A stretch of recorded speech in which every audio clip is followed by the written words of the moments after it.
All right, good morning, everyone, and welcome to the Geomologist Presents. Today, we're going to continue our AD&D adventure, Danger at Darkshelf Quarry, the first episode in the Assault Against the Slave Lord series for AD&D First Edition. We are playing in Greyhawk, and we're just going to get into it. I'll introduce the player. Just tell me who you're playing, and then we'll continue from where we left off. So first, we have Wolsey. Hi, I'm Tim Woolsey. I'll be running a cleric named Bronson. I've got a shepherd. It's a dog, and that's pretty much it. Looking forward to this. Thank you. All right, and next we have Graysick.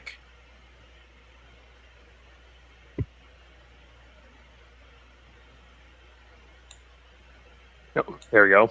I'm muted. Yeah. Hi, everybody.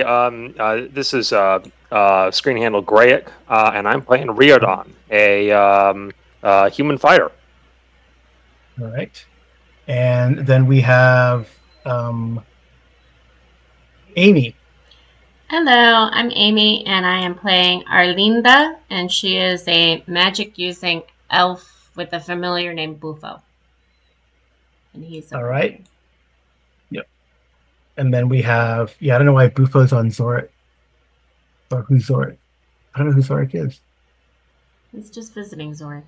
Oh, that's J Rose character, and that's who we have introducing themselves next. Good morning. I'm Tim. I'm running a half-orc cleric fighter named Zorik.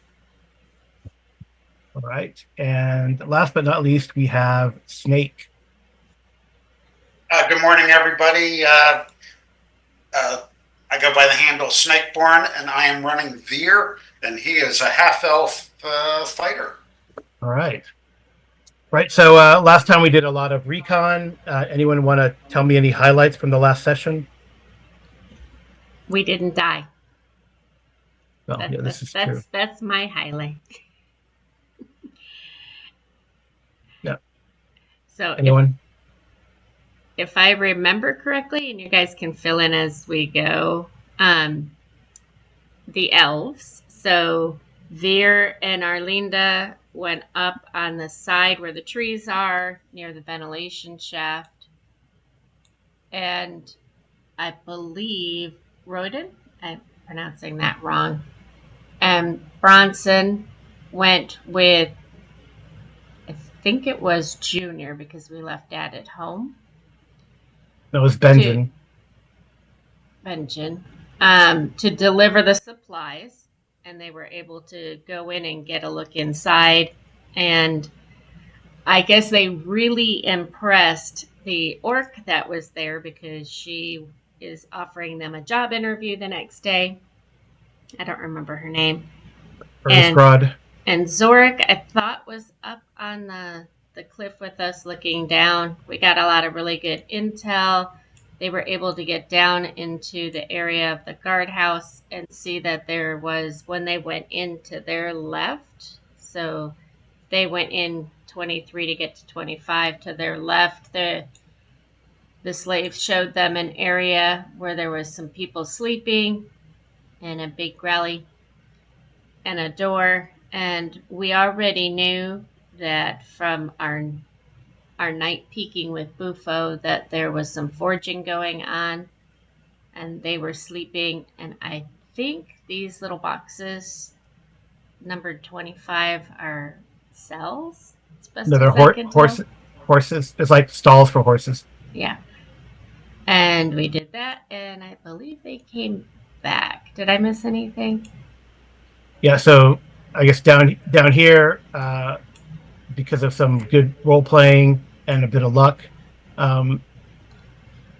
Bronson was able to get in here and kind of do a little scouting. He saw there was a bugbear and a couple of goblins that Bufo had actually, in the night before, had come up through here and peeked under and saw in a forge and them working. So Bufo kind of moved through this area here, this little rivulet that led to a spring. Mm-hmm. And also they realized that that there were goblins here, which no one really in town knows about. They're calling them dwarves, or the dwarves that work at night. They've never really seen them. And during the day, there's like guards up here that are walking sort of the parapet.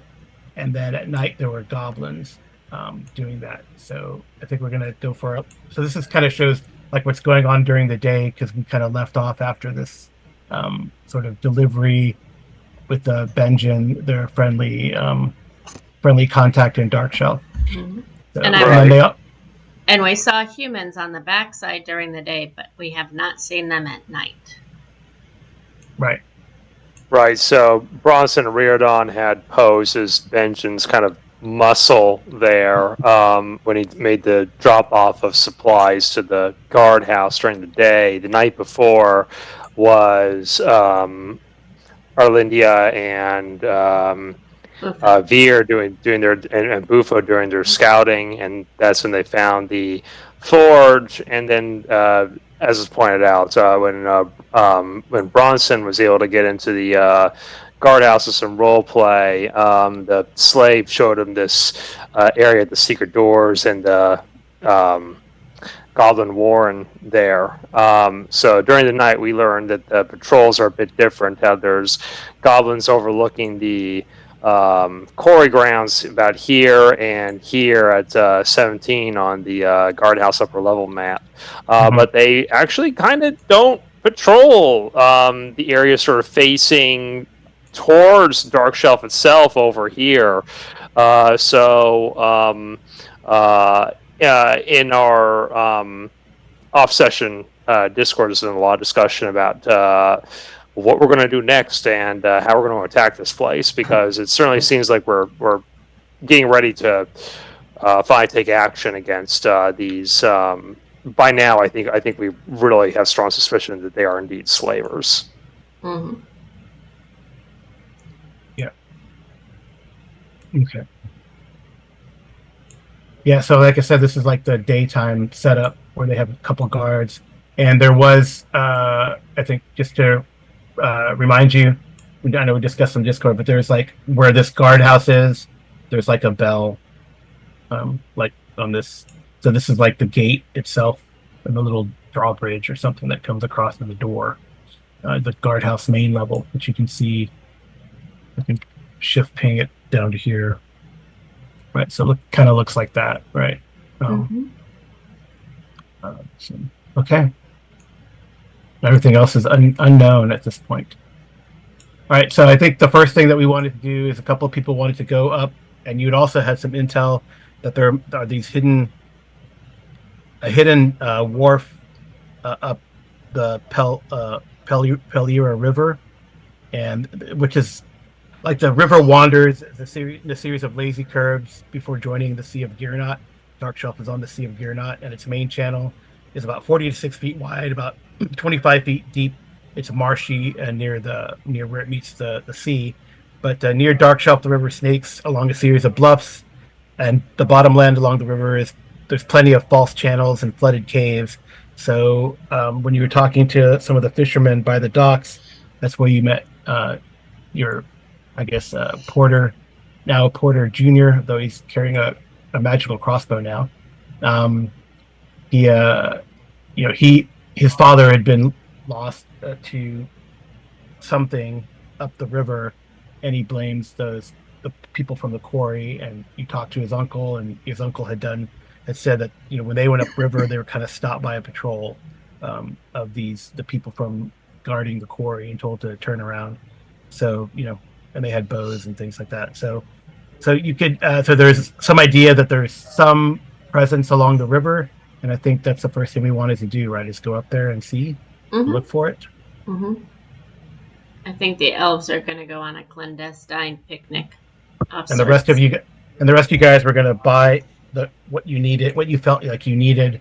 Well, buy in quotation marks, because Benjamin gave you like a magical crossbow that he used in the war. He's like, you could take what you need. You'll pay me back at some point, whatever. So you don't have to. If you need anything from his general store, he's he's fine with you quote unquote borrowing it, or maybe you'll help him out. Yeah.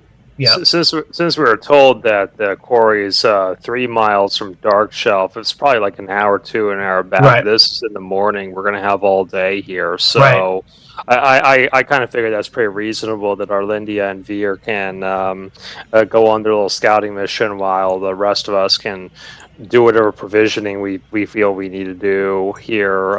Get Junior a backpack and a bunch of sacks, and then we can pick up lanterns, oil, anything else we can think of. 10-foot pole, rope ladder, etc. Right. Yeah, you can get all that stuff. And maybe borrow a horse or a pony or something that can help us take that with. I mean, he's got like a couple of draft horses, right? Well, they might be kind of loud. I was just thinking something smaller. Yeah. Even a steer or something that we could carry some of that gear with. Yeah. So you guys gonna go on foot, or are you gonna try to borrow a boat from the fishermen on the docks? I don't know, Veer. Are we going by boat? I would think we'd go on foot. That would allow us to explore. Plus, if we're on a horse or something or a boat, that'd probably call more attention to us, make us more visible. Whereas if we're walking when needed, we could disappear into the wood line and avoid contact and stuff. Okay. Is there an estimate of how far it is anyway? He said that when you talk to I think his name was Tomas, the uncle. That sounds correct. Yeah, he said that is probably about a half a mile as the Raven flies, but the river itself twists and turns for about a mile and a half when they met the patrol. Yeah, but going on foot, we don't have to go all that way. We can. Yeah, you can cut the half mile maybe. Yeah. Okay. All right. Erlinda will put a little perfume on for you, Veer. She's ready to go. Okay. I'll oil up my arm muscles. Bufo will put his little bow tie on, although he doesn't really have a bow tie. Okay. All right. So I guess we just roll. Yeah, roll. Someone. I'll have Snakeborn. If you could roll a d6 for me. All right. So you kind of make your way up in that general direction and up the river. Over the bluffs, and it's a very wooded. It's pretty wild. There's definitely signs of animals up here. Probably boar. You probably even see a tree that a bear has scratched. There's definitely wolf sign as well. But at least they must be all like mostly nocturnal, because you don't run into anything actually. So any sign of that giant spider I saw the night before? No, you do not see that giant spider either. But I mean, like any indications of we're near its area? No, not on that. I mean, I guess that like on this map, that would be like over in this direction, right? That you're coming from. So maybe away from where you saw the spider, which is over here. So so it's like off the map. I mean, it's back probably. If it's under the quarry, then it's going to be like towards the river, about in this direction. Okay. All right. So far so good. You don't run into anything. So I guess we're just going to do this by like you're looking for sign. So I'm just going to do this like looking for concealed entrances. So you can roll that ability on your. And Arlinda would also be looking for any tracks, like of carts or feet. Right. Yeah, sure. Yeah, for sure. Yeah, like where patrols might be coming from and stuff like that. Mm-hmm. But we'll just use it as looking for a concealed entrance, because that's just the easiest thing to do. Okay. So roll detect secret doors. Or I think it's a D6 roll low. That's basically concealed doors is different than secret doors. It's 3 for a half elf at least. It's 3 and 6 for a concealed door, 2 and 6 for a secret door. Okay. I don't know if elves get one better. Okay, She Yeah. got a 2. 2. All right, Beer, do you want to roll, or are you good with letting Arlindia look around? Or you could be looking for something else too, I right? don't see nothing. All right. Okay. Yep. So Arlindia, you do see like how can we describe it? Yeah, there's like I said, there's a twists and turns, there's bluffs, there's a lot of caves, but you do see like one particular cave that probably the vegetation has been cleared away. So like a lot of these caves you have overhanging vines and trees with the roots hanging over, and there's no way a boat or a could get through that entrance. It's kind of, but you do spot. That's why I think the concealed doors work well. You do spot like one where they've cleared away the brush, and it's pretty. When she points it out to Veer, it's pretty obvious, right, that there's been some work done to this entrance to keep it clear of vegetation. So, unfortunately, like you can get above it, but it's going to be like a chore to get to the river edge from where it goes in. So it looks like you probably would have to take a boat to go into the cave mouth or swim. Well, she'll definitely point it out to Veer. Can elves and AD&D communicate telepathically between each other? No, Okay. there's spells for that. I think she doesn't over have time, that. She doesn't have that, but over time, you guys could probably, if you worked together, you could probably, learn like, signs and stuff, hand signs to talk to each other. That seems reasonable, but you guys barely know each other at this point. We can point that out. Well, we're in the same village. Oh yeah. I would think that being elves from an elven village, we have a series of hand signs and Yeah. bird whistles, calls, or whatever that we can communicate somewhat limitedly. Right. yeah. Right. So I think she would probably, stealing from a hobbit, speak in riddles to Veer to give him the information. So if anyone was listening, it would just sound like two people on a first date talking about where to have a picnic. So she would probably suggest maybe we could see if anyone could row us down the river for an enchanting picnic. Well, you know where the entrance is. I don't know if you wanted to.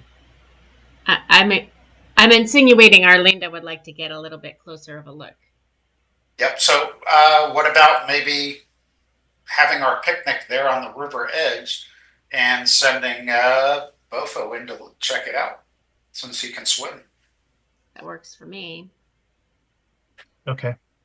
All right. As long as Zorik is done holding and petting him. Zorik is done. Okay. Yeah. All right. So give me another D6 roll. I'll let Amy roll this time. Another D6. Mm-hmm. Okay. I tell you, the security is lax in this quarry. All right. So you're able to get down to a reasonable area and put Bufo in the water, and it does take a while as he goes through that cave. Well, I'm assuming he's getting distracted by all the little snacks he can have. So. Yeah. Okay. Oops. My bad. I gotta fix that before I show you. For our viewers that saw me increase the size of that, just ignore that. Hit the like button and subscribe while we're fixing it. Anyways. The Bufo travels quite a bit. He's like a frog. So he's trying to communicate with you, and you feel like he's traveling like miles for the frog. That's why it takes so long, and I had you roll another encounter check. Okay. but based on your frog to human ratio, it's probably about 90 feet or so. He travels about 90 feet or so into this cave. Okay. And I will shift ping you. and I need him to roll a d6. Come on, Bufo. Don't get distracted by the moss. Bufo did a 4. Okay, there's these. He sees what he kind of detects or sees what you see is the bottom of this boat because he's swimming. He probably comes up over here, and there's definitely like light on the shore. There's sort of like like tiki torches placed along the shore here, so there's like ambient light in here. But what he Okay. does see, scarily, because he didn't get surprised. Oh, wrong layer. And I have a handout too. He sees two large things in the water swimming around. Hopefully they don't detect him. I'll show you what it looks like. Oh, like alligatory looking fish. Yeah. Predators. Yep. So Arlinda would telepathically tell him to be very careful and stay undetected. Because you said he popped up over here? yeah, at the edge.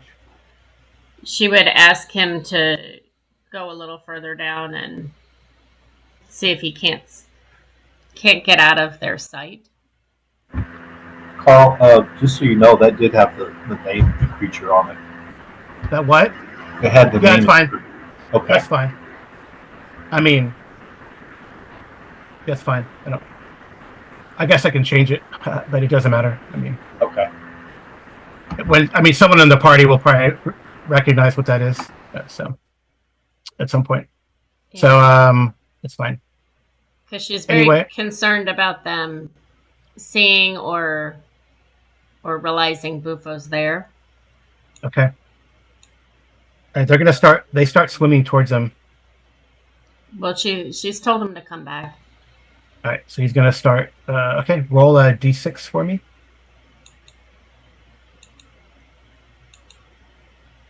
Very good. All right. Yeah, they must be either well fed or pretty lazy. So Bufo takes off before they're able to. They're kind of start swimming kind of lazily towards them, but they're predators, so they'll probably eat him. But I guess there's also they must be fed regular, and they don't pursue Bufo as he takes off. Okay. Probably leave some nasty poops or whatever in the water after he leaves because it's kind of scary. All right. Acid farts from the toad. Yeah. Okay. So he comes back. And that's what he learned.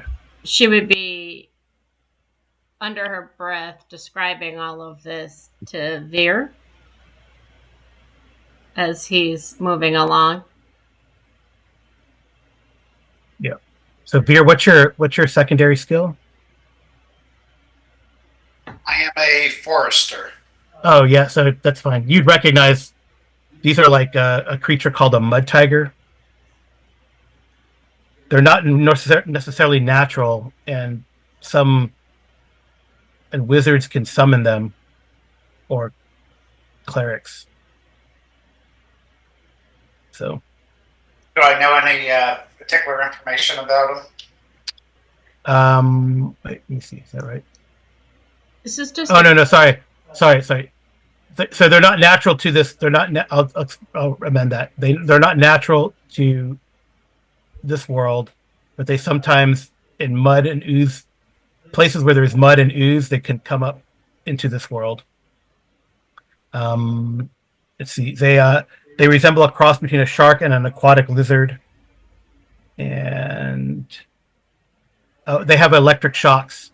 So it's a good thing they didn't get into that. Bufo took off because he could have gotten shocked, like almost like a electric eel type of thing. Arlinda's question That's how they Veer would be if they can be summoned, can we also expel them? I mean,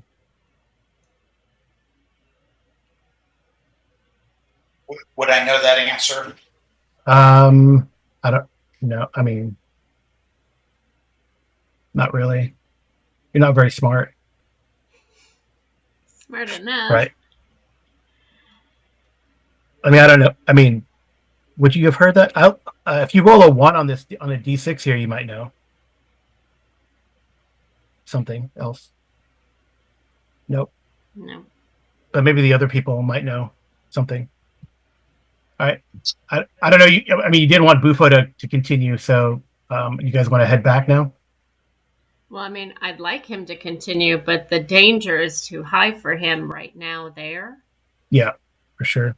But it answered Arlinda's question. They're patrolling in this area, which means that's probably how they're getting into the mines, through that river. Oh yeah, well you saw like a boat, right? So there's definitely egress out of here. Mm-hmm. I mean, it wasn't a large boat. It was about 15-foot long, like boat of some sort. So it could transport. You could probably fit a bigger boat into here, like a barge or something. But a masted ship would be hard pressed, especially because of the river. But you could definitely send a barge in there, and they have a boat. So who knows? And then you saw I guess you saw like caves leading out, or Bufo saw at least a couple caves leading out right from here. Right. So I'm assuming, it's just an assumption, that where we saw the little creatures to the right would have been the entrance to the mines in her mindset. Yeah. They're in Bufo's mind, these things were gigantic. Well, yes, because he's a little toad. Yeah. Yeah. So Veer, these things are kind of right. They're like invasive species, and they're dangerous because they they can shock things, and that stuns them, and then they eat them. So. Yeah, I would relay what I know about them and suggest that might be a good time to pull Bufo back. Oh, definitely. Well, he swam away. He won initiative, so he swam away. It's not a problem. And Arlinda would also be funneling dirt and mud into her bucket at this moment in time. Yeah. And she didn't, and they didn't pursue, so that suggests that they're probably well fed. Yeah. But, those types of creatures are always looking for a snack, I mean, it also begs the question of if they emit electric pulses out like eels would, there's also ways to deter those electric pulses from hitting us, right? Whether it be putting more metal there or something to ground them, or simply removing them from the water. Stay away from them. Don't get close. I mean. Yeah. All righty. All right. So you guys want to? So I guess it's Veer. It's your turn to. If you guys are heading back, it's your turn to roll a d6. Right. It's uneventful. Wow. Pretty lucky. We're doing good so far. Yep. All right. So you guys get back. Probably about late afternoon. Mm-hmm. You got your buckets of mud. Yeah. You didn't really run into anything. So. I mean, I would say there definitely were signs of, horse movement and traffic around that area, but you didn't run into anything for whatever reason. Because they most likely are moving everybody kind of dusk or dawn type of idea, or in the dead of night. Right. Okay. Anything you guys, did you guys get your equipment or things that you need for the nighttime thing? Because we're still doing that, right? Yes. Yeah, I was while they were doing that, I was going to need to. I'm looking in on getting some iron spikes, a mallet. You said there was fishing, so there's is there a fishing net available? Yeah, you can go get a fishing net from the beach. Okay, so iron spikes, a mallet, a fishing net, and is there a file or something that could be used to cut through iron bars? You could find like Yeah, you could the mallet, and then you could find like chisels. Okay. The blacksmith would have like chisels or crowbars. Okay. And then while I'm getting all this stuff, I'm asking people, just kind of asking questions about who was the gentleman that hired us to do this? I can't remember his name.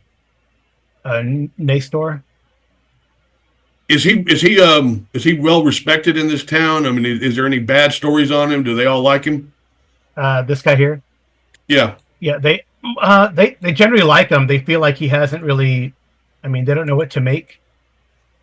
Well, they don't really trust the people in the quarry, and they feel like Nastor is, as you know, kissed up to them way too much. But maybe, I mean. Okay, well, I'm just trying to get a feel if the intel he gave us about the air shaft was legit, or if he's trying to set us up. But if he's pretty much well liked, I guess he's fairly trustworthy. Yeah. So while we were out on our jaunt, I would have asked the party to pick me up a 10-foot pole. Okay. Okay. Does he have a ladder at all? Even if it's just a little ladder? A rope ladder? Like a rope ladder type idea, so that way one of us could get over and then drop the rope ladder down. Let's see. I feel like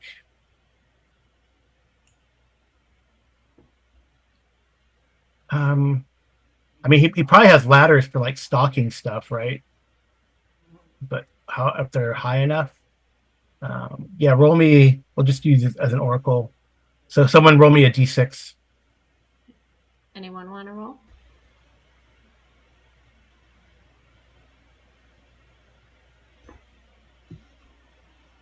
Right, Amy, roll a d6. You want the ladder? A 2. Yes, he has a ladder that is big, that is tall enough. He has a ladder that's tall enough. Yay! It's going to be a couple of you have to carry it, but that's okay. If you want a ladder, he has a ladder that basically you can,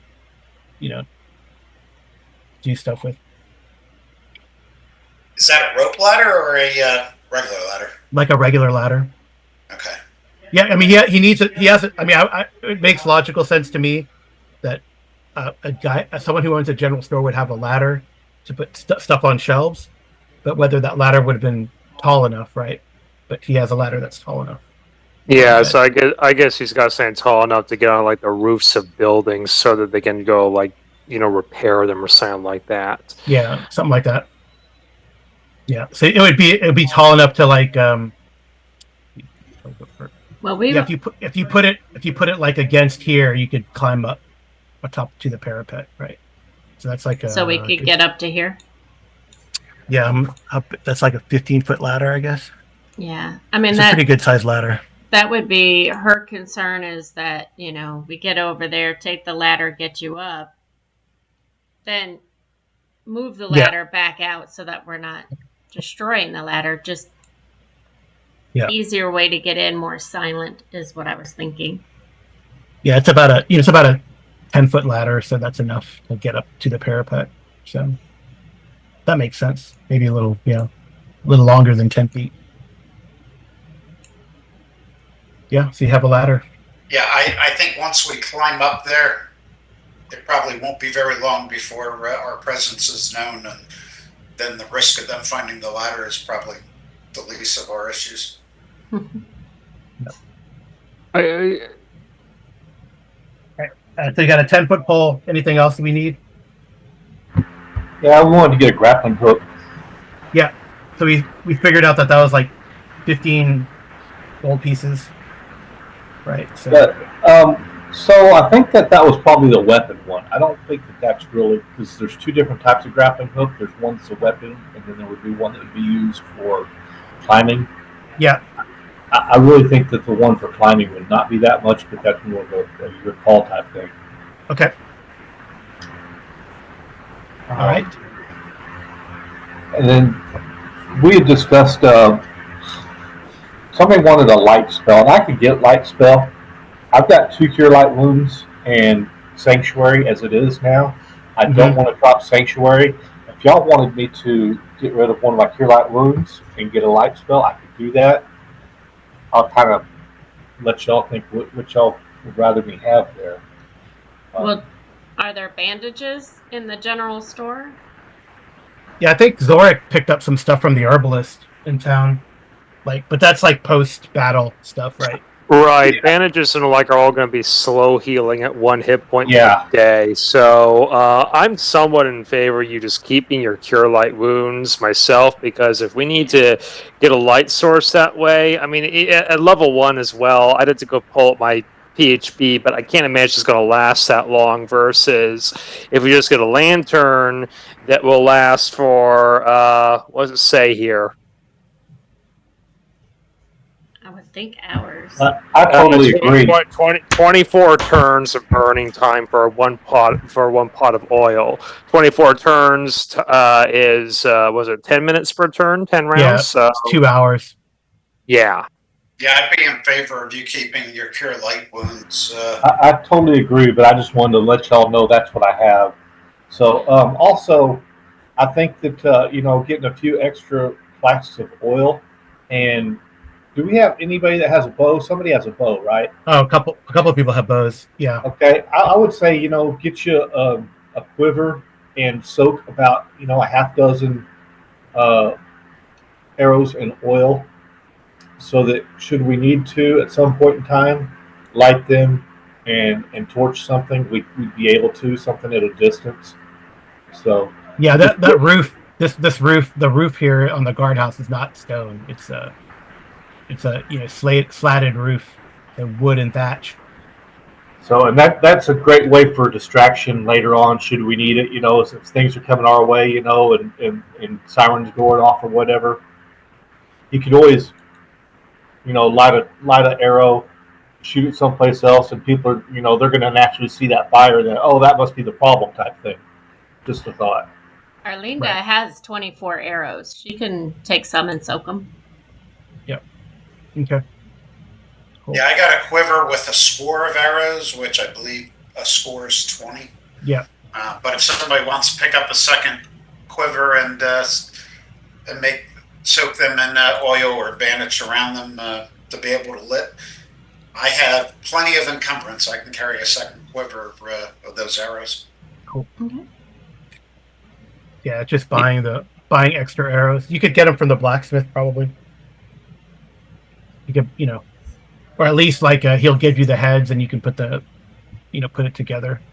Yeah, we should be able to do that. Yeah. And I'm also equipped with a short bow. I've got 2 dozen arrows in it. Okay. In my quiver. We got 200 gold starting money, so we have plenty of funds to afford that. Right. I have a short bow with plenty of arrows also. Jeez. All right. We are all good to go. Okay. Well, so. And she'll divvy up her mud, so she brought enough for everybody. If everybody wants to mud up. Okay. But she'll say, get into place first and then put your mud on. So you guys come up to here then? Or around this area? Well, that's the area that I think Arlinda would want to be at, because that would be the closest to this side, right? Yeah, because there's this vegetation here that Beer found is a good location too, right? So. Okay. Right. Is there any vegetation that we could hide in that's closer to the main door? No, they've kind of cleared that. Yeah, they've cleared this area. Carl, for clarification, Yep. So you said that this tall ladder that we're getting could probably get us up here, which is kind of at the front entrance. There's this ditch going around the guardhouse, though, as we've talked about, here and here and here, which basically then connects into the quarry yard and would allow allow you to go through the front doors, which would be about here-ish on our map. So what I'm getting at is that from within the ditch, is that ladder going to be tall enough to get us over the wall, or does it have to be basically on that little footbridge going up into that little overlook with the security bell? It has to be here. Like you see this like little 5 foot or so ledge. So, but you could put the bridge across, clamber, move over it, and then flip it up to get onto the parapet. Okay, well, that's my point. From within the ditch, it's going to be actually tall enough for us to get over the parapet. No. We can get it up there. We can make So it work. here's the ditch. Here's the ditch, right? Did you see my ship pinging? Oh, I think I'm understanding now. For some reason, I thought that the so like this, there's this ledge here. Or this ledge here. That's what I was misunderstanding. I thought that the ditch literally went all the way up to the foundation of the building. No, there's a little bit of terrain there. Yep, like right here too, right? So. Yeah, so we didn't see any guards on that side during our previous recon. So maybe let Orlinda and I approach first. She can cover me, and I'll use my strength to carry the ladder myself, and I'll get that up. The two of us will get on the parapet with our bows out, while the rest of the party then approaches and climbs up the ladder to get up in position on that parapet up above on the catwalk. Yeah. If our ladder is tall enough to get us over the parapet, that's going to be much easier than us trying to climb the wall in metal armor. Yes. Yeah. Is there a way that we can get up over the parapet and then one of us open this door? Which door? The door at 22, the main door. Oh, there's no door there. That's just that's like the bell and like a chimney or something, or a murder hole probably. This door is on the first level. This door here is on the first level. Which goes into the guardhouse. Which goes inside the guardhouse, yeah. Right. So that's what I'm this thinking. is the roof. So this is the roof, right? If we get up and over, and I can't draw in here. If we get up and over, now we're on this side. So then we walk over to here. Is there a door? You couldn't see. I mean, they have to go in and out somehow. So there's either a drawbridge or a door or something like that. Well, there are these doors here, right? But I think you're not understanding my question. No, I am. You don't know if there's a door behind this parapet. Okay, so if we're looking, we come over this bridge down here. To here. How are they getting in? They're obviously not just walking in. There's something stopping them that they're patrolling, correct? Well, they're on the parapet above. So presumably they get in and out through these. Let's say it's the daytime when they're there, okay? Okay. And they're coming in. They're going over the bridge down here. And they come up to the front door. Or to the front. How are they getting in? Is that a drawbridge? Is that a door? I mean, it's like a bridge. A bridge to what? A hole they're walking through? Bars? On the main level, there's a door. All right. But to get to the roof, they have to go through the guardhouse and then come out these doors here. I'm not talking about that. I'm talking about we get up and over the wall. Yeah. Now we're on the first floor because obviously we'd have to find our way down. Yeah. We get over to here, underneath to here. Couldn't we just open the door for the rest of our group so they wouldn't have to go over the wall? I think the misunderstanding there is that since this is the roof, this is not the first floor or the ground floor of the building. This is the ground floor where there's a door. So unless we have the ability to pass through solid walls, pass through the floor, of the parapet, that's not happening. What we'd have to do would be to I got the measure tool. We'd have to get over the wall, over the parapet, go into the building, and then descend down to get to the ground floor, and then presumably work our way towards this door and open it. That would allow us to get in from the front door. Yeah, so there's no door up here. The door's on the I, on the under- first I floor. understand that there's no door up there. I'm just trying to figure out, is it feasible for us to be able to do that? Probably not, right? No. Unless there's a trapdoor there that we don't know about as of yet. You seem to be Yeah. hinting that we don't know exactly, Carl, but frankly, we'll know when we get there, but it seems kind of doubtful right now. Yeah. Okay. Yeah, so while we could possibly open up that door and be on the main level, that would then leave all the goblins up above to come down once the alarm was sounded. Because presumably that door on the bottom opens up into this unrevealed area that Yeah. I'm pinging here if on the ground floor. And I gotta figure that somewhere inside this upper portion, there's gotta be a staircase going down. Probably at least one that winds through whatever rooms are. One that takes you down to the ground level here, and potentially goes all the way down to the Goblin Warren. We don't know as of yet. It has a separate staircase that's kept secret. Because if they got the humans going back and forth here, maybe they don't want the goblins to be, immediately noticeable from, if you're going to your bunk beds or whatever the heck's in there. We really don't know. Hey, let's go find out. Yeah. Instead of just asking and question, and we've got a plan. We're going to take the guard tower. Let's go take it out. Yep. And is the bell that they could ring, is that up at the top? Or Yeah, is there's that definitely- at the bottom? Definitely, you guys noticed a bell over here. So maybe that's, we get up and over the gate, get over there and get rid of that bell. Yeah, that's what I was planning. Once you and I got up there, I was going to put my hand on the clacker and cut presumably it's a rope that the bell dangs off of. I was going to cut the rope and remove that bell. So if anything came up behind us, they wouldn't have the bell available to signal. Okay. All right. So, I guess Veer, roll me a d6. We're there. Well, I gotta. Yeah, one. Okay, we're not there. We're just there. We picked up the teleportation. That was for something else. All right. And before we leave the village, are there little lockpicks or anything in his general store that I could grab? No one knows how to use them though. That's fine, but they're there. We can grab them. I don't know if you'd have.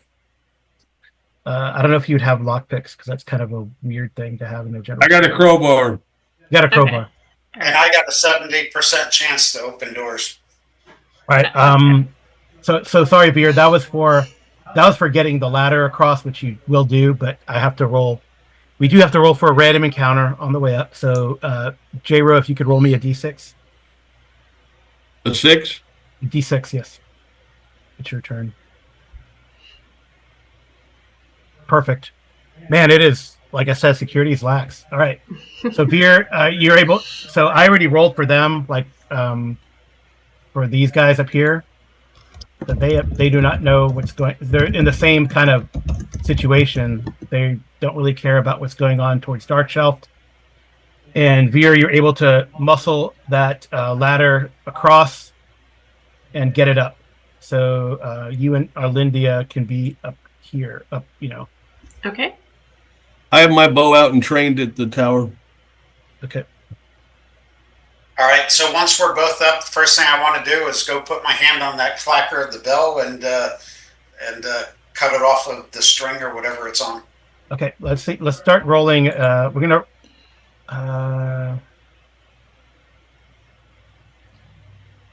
Yeah, let's start rolling initiative.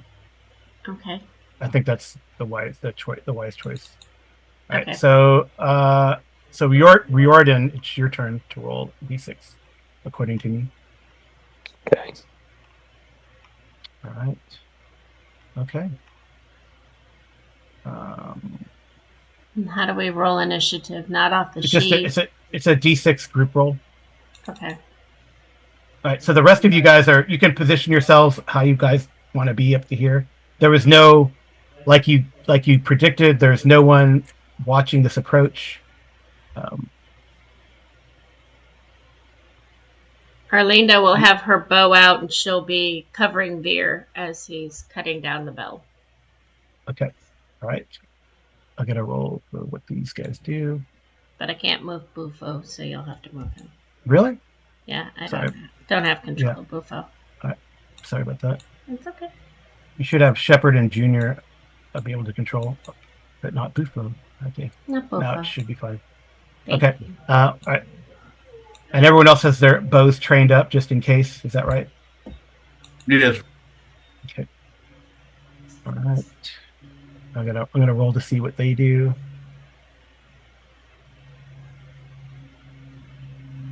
All right.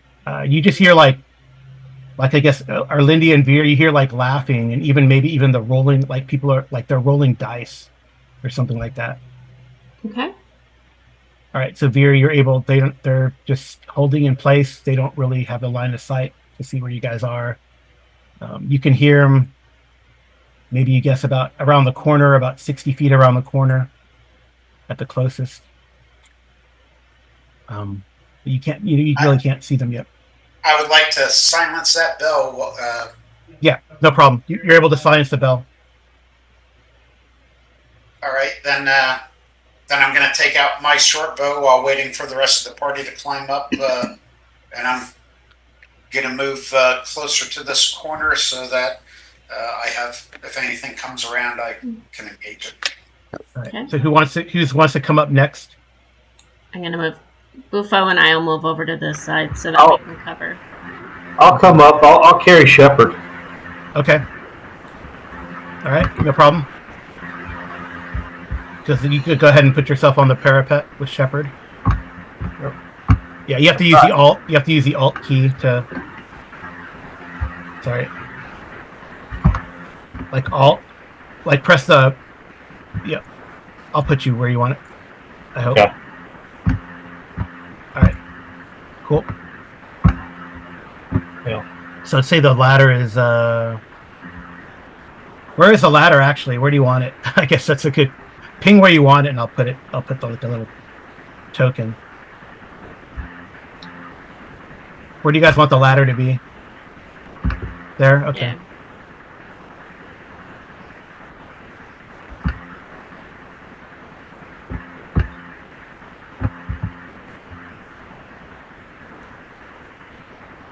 Look at that masterful artwork. It's beautiful. That is Picasso. Okay, cool. All right, so and then the rest of you guys are still watching. Yeah, but I'll be coming up next, I guess. Okay. All right. So someone else, probably one other person, can probably get up the ladder this round, I would guess. Okay. Junior's gonna move over here. He seems kind of anxious. All right, let's see what these guys do.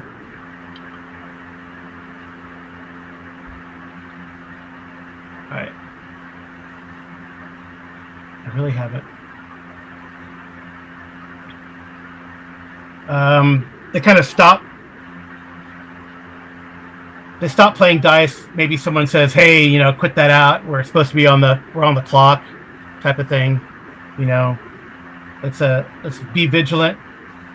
I don't know. What do you want to do? I don't know. What do you want to do? That's kind of where they're at right now. So, Veer, you can understand Goblin, right? Hmm. Yes, I can. Okay. Right. I got that. I don't know why there's like a noise in the background now, suddenly. Arlinda can also understand it. Yep. I'm going to mute you again, Woolsey. Oh, there you got it. Thank you. All right. Yeah. So, yeah, you can hear them kind of talking, right? They're not trying to be quiet or anything. They're, one of them is admonishing the others for screwing around, but that's the extent of it. Okay.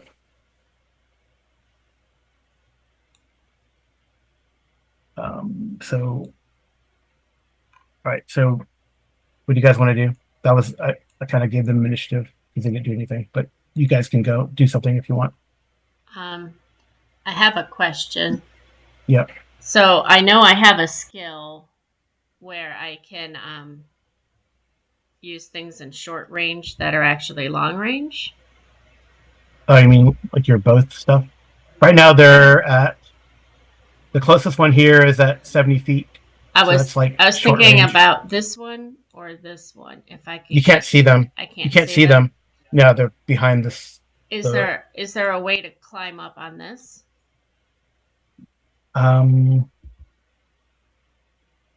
Yeah, I mean, you can see what it looks like. It looks like a regular roof. You might have to get the ladder up and then climb on it. It'd be easier. But we still have people down below, so I can't really do that. Yeah. Well, is it a new round for us? Yeah, it's a new round. It's a new round. All right. Then let's send Junior up first, and then I'll bring up the rear. Okay. Yeah, I think we just want to hold it for everybody to get up here before we do anything. Okay. Yeah, I agree. All right. So you should be able to move them. But you can like target this one here if you wanted to. I can't even get that. This guy here, Amy. Okay. And then she would be poised, but she's not going to pull yet. Yeah. I think that would be unwise to start a fight till we're ready. Right. Okay. So who did I have roll before? Jordan. So Wolsey, if you could roll me a d6 now for initiative.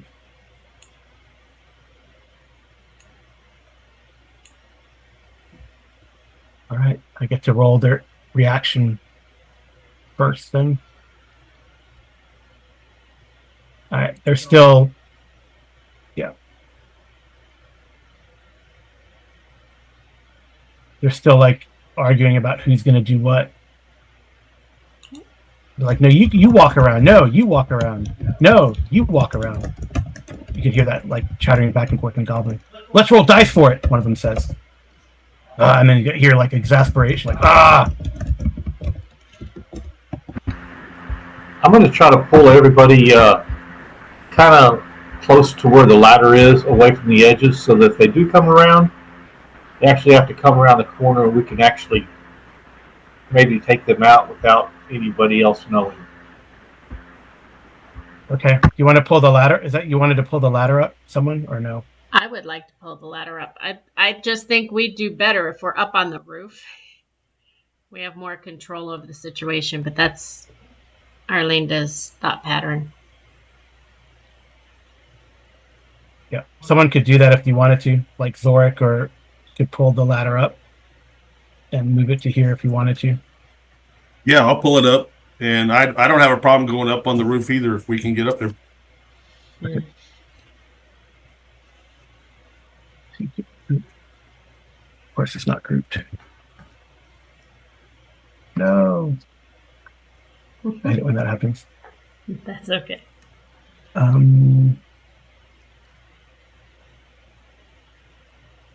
it's not going to let me. Have to move it in pieces. It might be noisy up there, though. That's the only downfall. Yeah. What do you mean noisy? The people underneath the roof can hear us. Well, I'm assuming we would stay to the edges, and I just think it'd be easier because my thought pattern is if we pick off one of these guys here first and then climb back down the ladder, they're going to be like, where did that arrow come from? It's probably going to be a pitched roof too. Yeah. So we're not going to be on flat ground. Yeah, you can see the roof on the right here, right? Yeah, I see in the little picture. It's a pitched roof. Yeah, but I mean, it's still, we could climb on and fire an arrow and get back down, or no?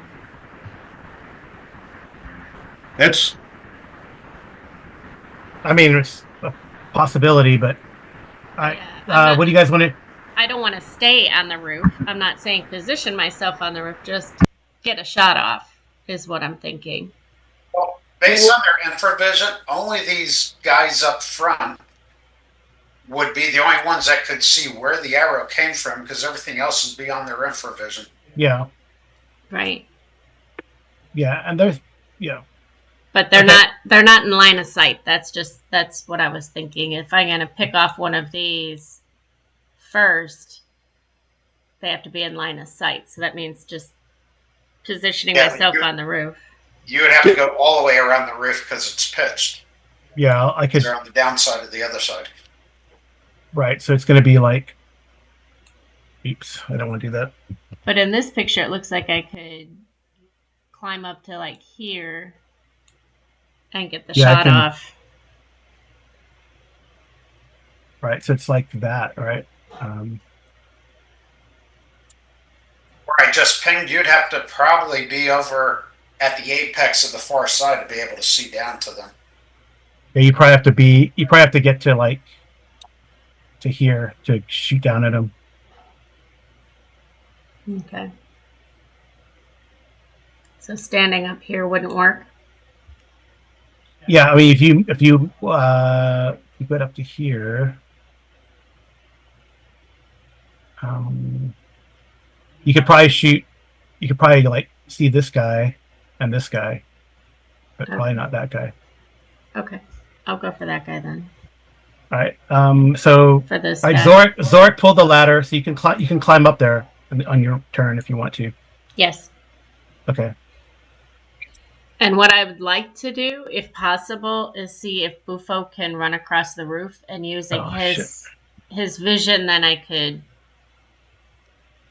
kind of narrow in, and then he could run back. Can you see your token? Can you still see your token? No, but I can see the name. No big deal. We got it. Yeah, because it's like black on black. Yep. Yeah. Got it. And Bufo. Bufo is with you. Okay. Right. I'm gonna ask Zorik Bufo to go with. All right. So Zorik put the ladder up. Rorden, what do you want to do this round? I think that she's going to try and position herself to shoot one of those goblins on the far side. I'm going to take up her former position here on the corner and knock an arrow and kind of have it ready in case one of the goblins on the left side of the building from our perspective here on the battle map starts to get nosy. All right. And Veer? I'm staying on the other side so they can't flank us freely. All right. And Bronson with Shepherd?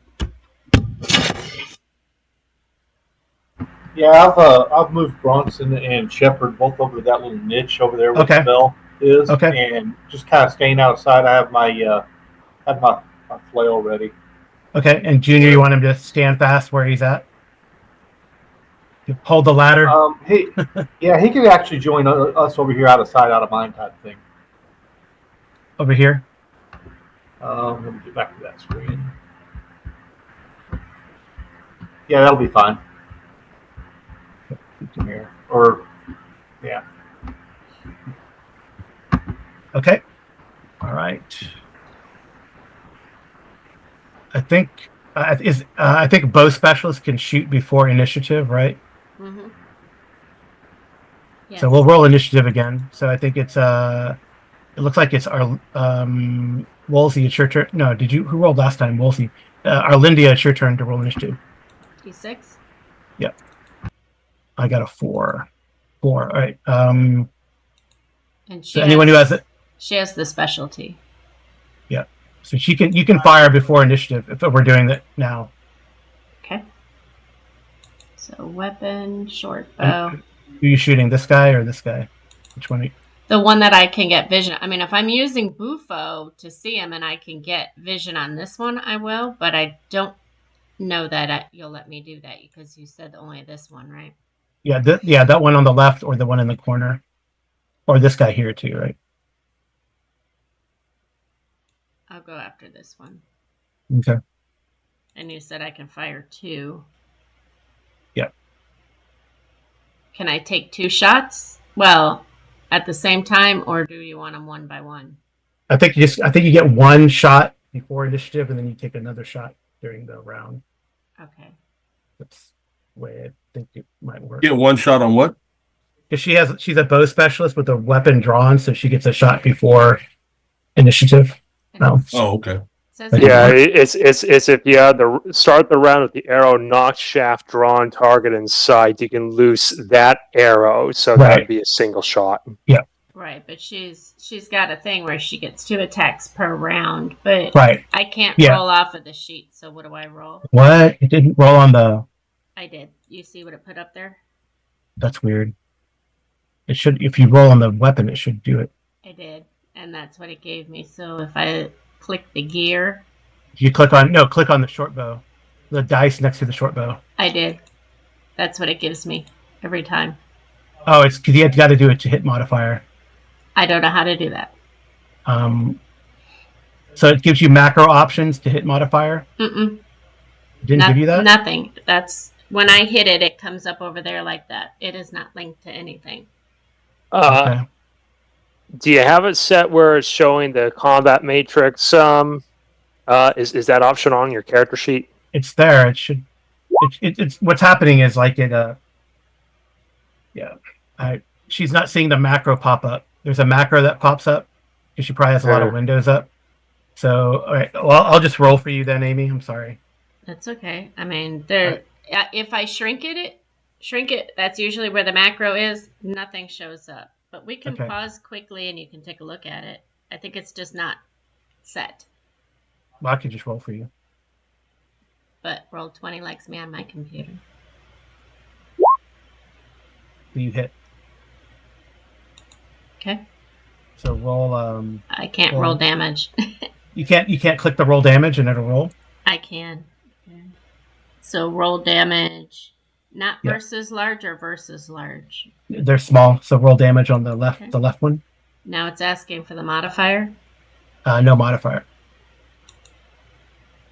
2. All right. So that guy gets hit. It's like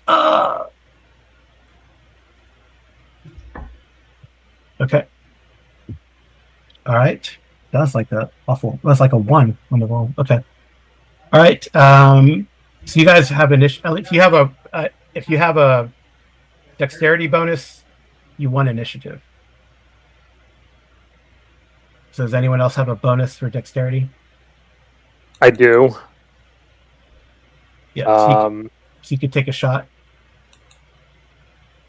Well, are we still trying to do this where Arlene is going to try and disappear and make it seem like who shot that arrow, or are we going at this point? Well, that's what she's trying to do. So she would have done her arrow and then kind of came. Then I'm just going to hold my action. If they turn around and then spy us, then I'm going to open up. All right, beer. I'm waiting to see what they do. If they converge on the one that got wounded, that's fine. Otherwise, if one of them starts coming down this side of the parapet, I'll shoot one. Okay. So I guess Arlinda, you can take your other shot and then move if you wanted to. She wants to take her second shot, but again, when I pull it up, the cogwheel is flashing at me. And I can't do anything. I think it's not linked, and you need to look at it. Okay, well, let's pause. Thank you. Pause. All right. Yeah, so you can take your second shot, and then it's like, there go. Okay, take the second shot now? Yeah. Okay. So, short bow. Modifier 2, you said? Yep. Mm-hmm.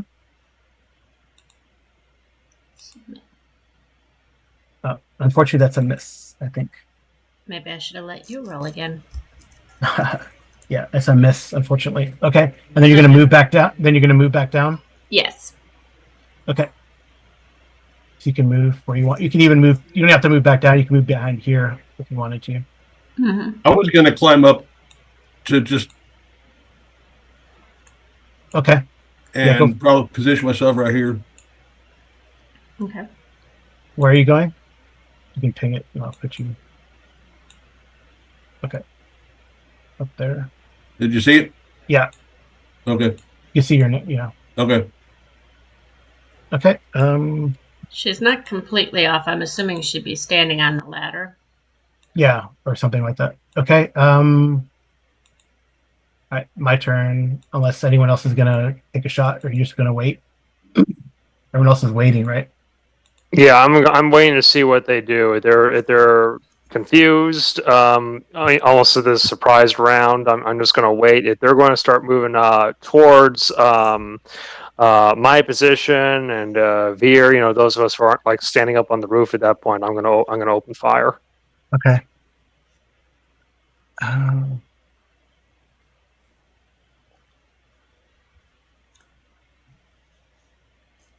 Okay.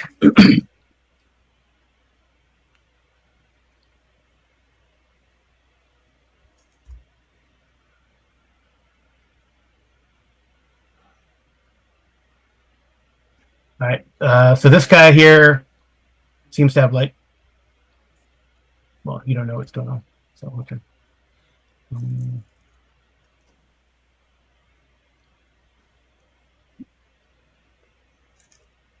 Could I have left Bufo up there? Oh yeah, you could. You could go up there if you want. Okay, because They might. What if they? Well, would they be able to see him? You're a little toad.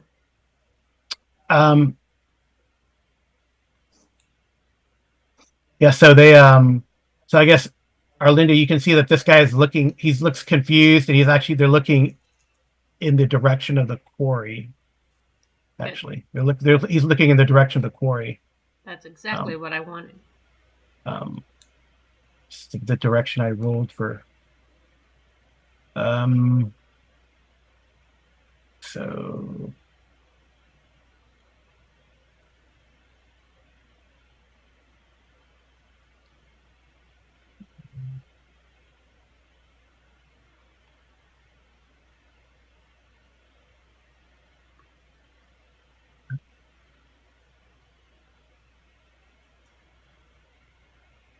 So if a high number means they're not paying attention, does that mean only 2 people are even have a clue?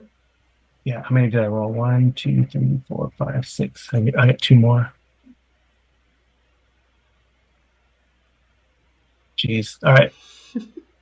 All right. So Rorden, I guess Veer and Rorden, the only ones that are. The one guy. One. Veer, you don't have a specialty on bows? No. 1, 2. So these 2 guys are. This guy's yelling pointing at the quarry. This guy's following suit. This guy is like probably throwing his hands up. This guy's looking at the quarry. This guy's looking down, like this direction. Right. All right. One guy's going to start moving this way. So this guy starts moving this way. And this guy here. That's why I was waiting to shoot if they came our way. Oops. I don't know why that happened. Ducking for cover. Yeah. So he leaps like a freak and jumps 300 feet. Yeah. All right. So this guy moved that direction. This guy is looking out this way, and then this guy down here, this last guy here, here 1, 2, 3, 4. He starts moving to there. All right. And they have. I thought I already moved. No, they hadn't moved. You moved. Okay. I gotta see what they're armed with.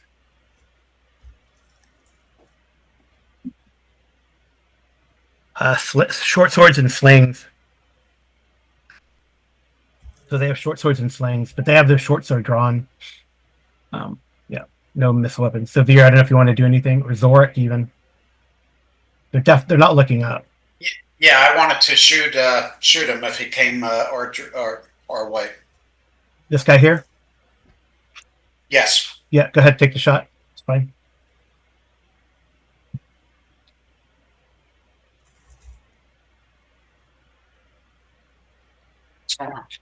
Worked before. Try that again. Mhm.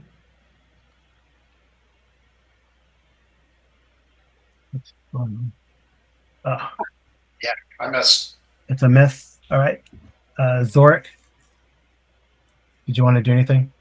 Yeah, that guy that just appeared right here. Yeah, right here. Yeah, Oh, he's done. Mhm. I'll take 2 shots at him. You could. The first shot kills him. You shoot him in the head. Do what? You got a crit. So. That wasn't me. Oh, that was that was your second shot, Veer. Mhm. No, you know what? The first time I rolled, it must have been a long delay because I Oh, registered again. So it you get must two. have actually registered the first one, but not shown up for a while. Oh, so the second. Okay, well, you get 2 shots, right? Yeah, Mhm. Yes. Yeah. So the second shot kills him. awesome. Right in the face. All right. So Zorik, if there's this guy here, if you wanted to shoot at him. Right. Oh no. Did he? I thought he shot over on this side. No, that was Veer, right? Yeah, Veer is on your side. Okay.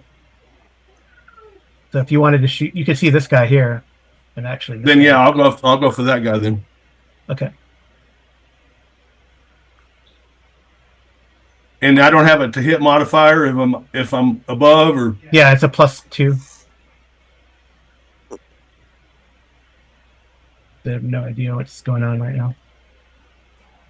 Oh, okay. You roll damage. Another crit. Jeez. Okay.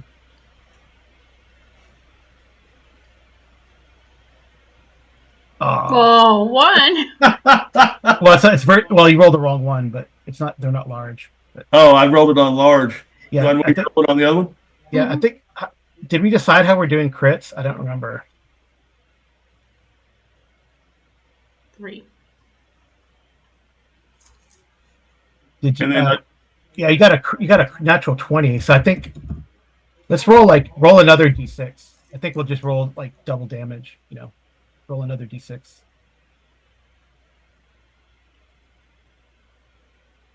So Veer, you could have rolled another d6, but you put the guy out anyway. So did you roll another d6?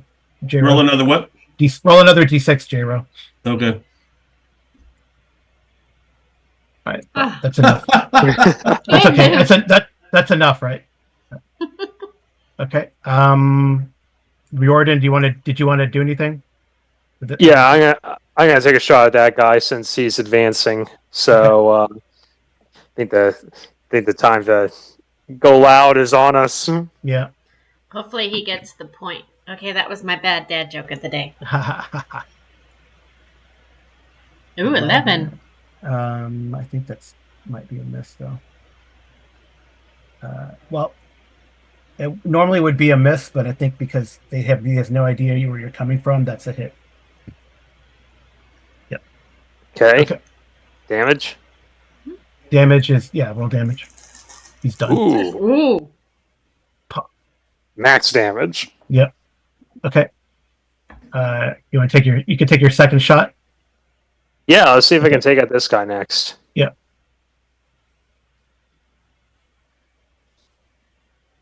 Nope. That's a miss. Miss. Okay. Are you is everyone else holding fast? So Bronson, you're holding. Or did you want to move? Or No, I'm staying put. Is there very much noise going on? Is it? I'm just curious what the noise level's like.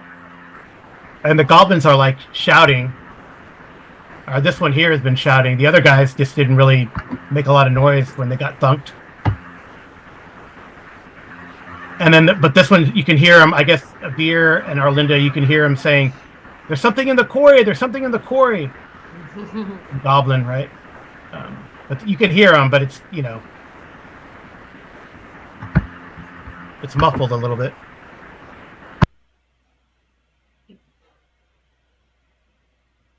Okay.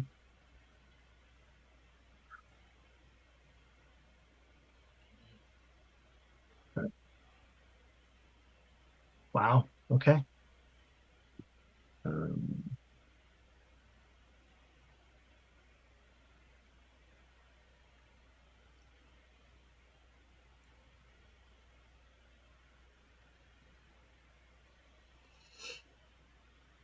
um,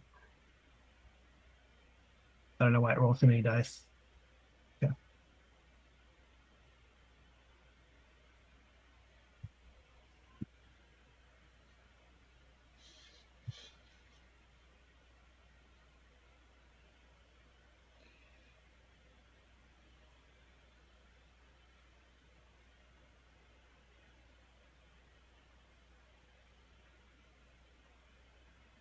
I guess it's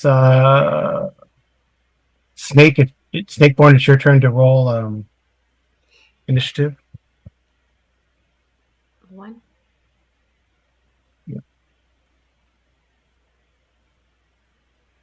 Okay. Let's see what's in there.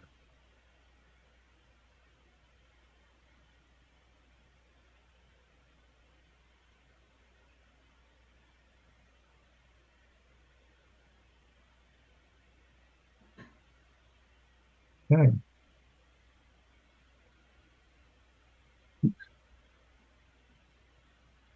Okay.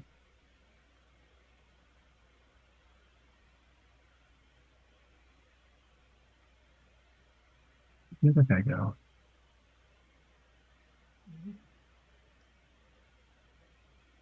So is higher better or lower better?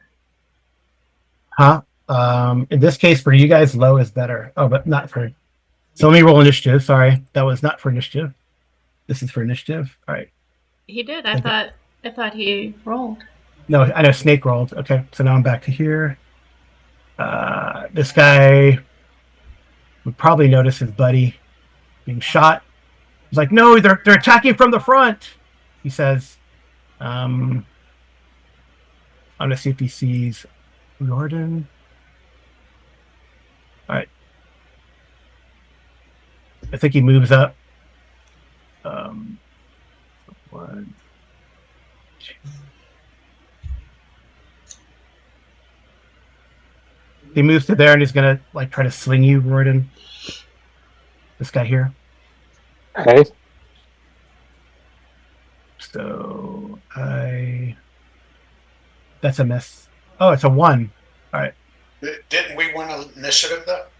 No, you got a 1. Snake rolled a 1.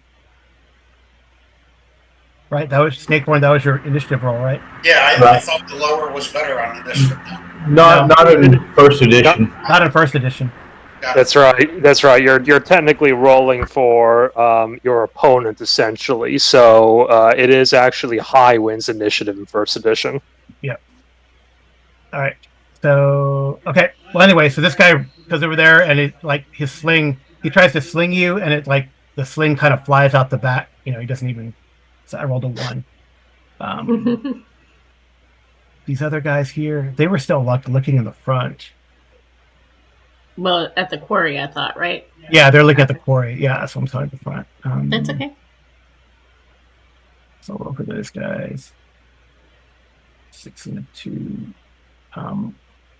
So this guy here, he turns around and he sees this guy get hit. So he's like, "Uh-oh!" So he kind of runs. What did he do? Who's running? No, this guy here. That guy over there. Okay, I didn't see her. This guy's still looking at the front. These guys are both looking at the front right now. This guy here, though, he kind of looks around. He sees his dead buddies. And I guess he probably sees Zorik up there. So he's like, "They're on the roof. They're on the roof." So he's gonna step back and try to sling Zorik. With a sling? Yeah. And that's a miss. All right. Well, 14. Actually, I don't know why it's rolling twice for me. I apologize. I don't know why it's doing that. 14 is AC 6. AC 5. That's a miss. Okay. Well, actually, I guess it would be a 6 if I had my bow out. Oh, Because I wouldn't get the shield bonus. Oh, that's fine. You probably have some of the roof tip. That's fine. Yeah. Yeah. It's a It's bad angle. Yeah, you have some cover, just like yeah, Rory. little bit of cover concealment bonus. Yeah. So it kind of bounces in front of you, from the takes off some thatch or shingle. Okay. I think that's it for them. Maybe wait. Hold on. Okay.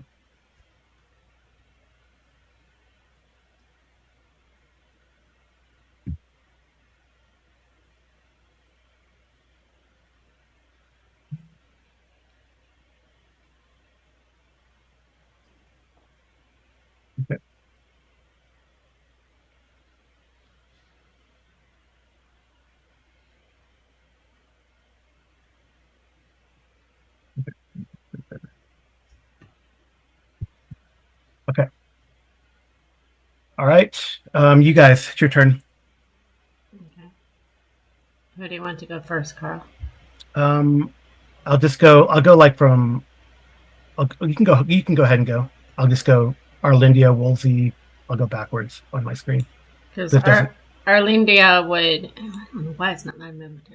Can she get to where she can see this one? Yeah, if you climb up there, you can see all of them from up Okay. there. Then she wants to target this one first. Okay.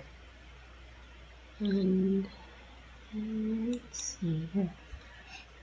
It keeps closing my sheet. I don't know why. Okay. So short bow. Mhm. Modifier 2. Yeah, Okay. 18. That's a hit. Okay, now how do I just regular Just roll click- damage, right? Yeah, just click on that roll damage on the left. One on the And left. it says damage modifier. I think it's already built in. In the chat. 7? He's done. So nice. Good Okay. shot. Thank you. All right. And You got another. she You have is- another shot. Yeah. Okay. I think she's going to go after this guy again, I think. Okay.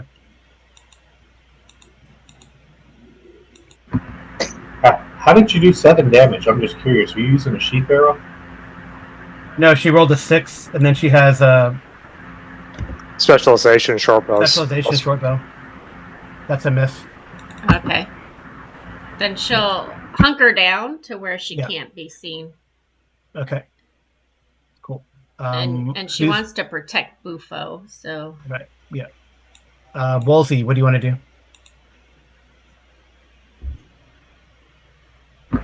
I'm just staying put where I'm at unless anything comes over there. And Yeah. you know, You see their doors and stuff here, right? So just making sure. I didn't know. Let me get back to that screen real quick.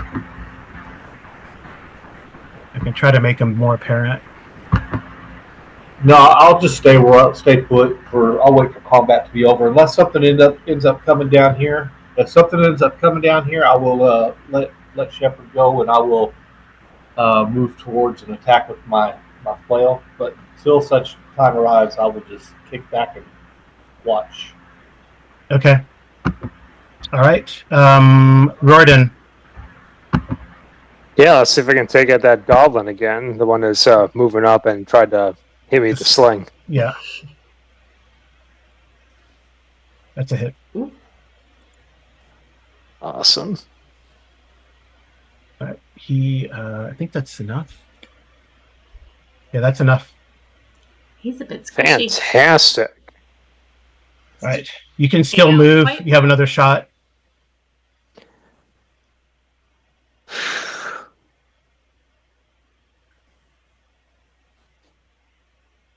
Yeah, if you want to move or take, or you don't have any targets, but if you want to move, you can still move. Yeah, I think I just want to hold my position for the time being, since we've got a really favorable setup right now. Let's see if they swarm out around the corner, and then I can plank them again next round. Okay. Okay. J-Ro. Okay, I'm gonna move and target this one. That one there. Okay. So yeah, I'm gonna have to move up a little into closer range. Yeah, that's fine.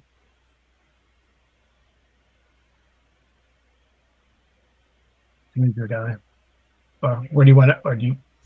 I can move him over. That is your first shot's a miss.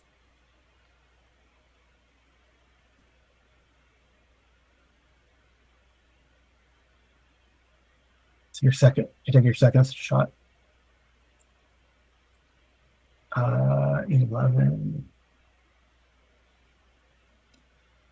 You're above him, right? You're here. Yes. Mm-hmm. Okay. So if you're like here, then that'll be a hit. You can roll damage. You just find the first shot was just finding the range. Oh, no. Oh, Man, dang. All right. I got defective arrows, I guess. All right, Veer. So I think I'm just gonna move up to here, and since I can't see anything, I'll just hold my bow in case something becomes visible. Okay. All right. Okay.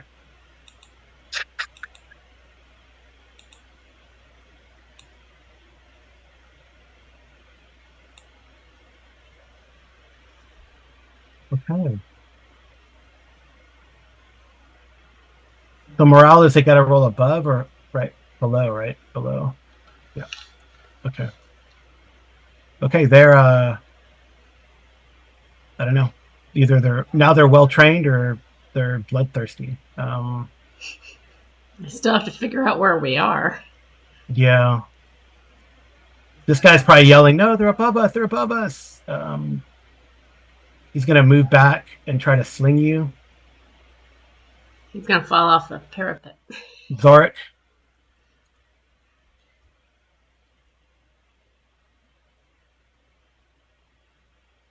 Uh, 18 is probably a hit.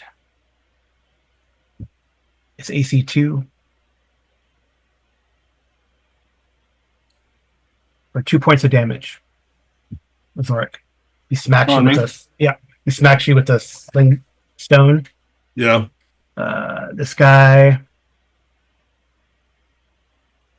There's like, which side? Which side? See if you can see you. You can't see. Oh no! He looks up. I guess must see Arlindia.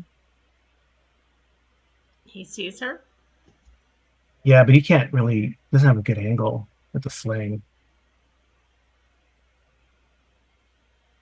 She doesn't have like a defense she can use, does she? I thought she did.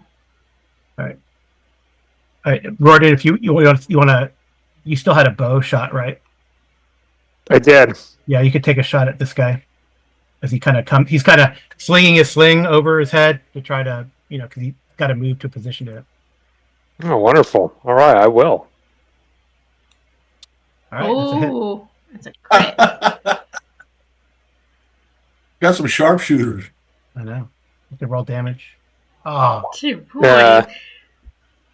all right. He's gonna shoot. He still gets a slingshot off then. Oh, that's not good. No, that is not good. All right, he tags Arlindia. 6 points of damage, Amy. How? Huh? Ow. No, I said how. I rolled a 20. That's a natural 20, so that's a hit. Yeah. So for how much? 6 points of damage. He hits you pretty squarely. Yeah.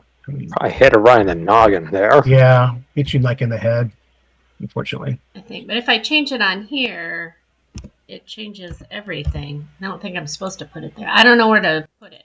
All right, so I'll just do it. Minus. Because if I do it on the character sheet, then it gets rid of all my stuff on the sheet.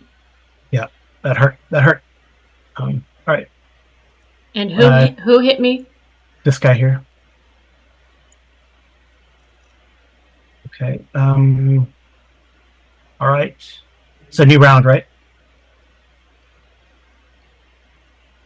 All right. So who roll? Lone. J-Ro, it's your turn to roll initiative.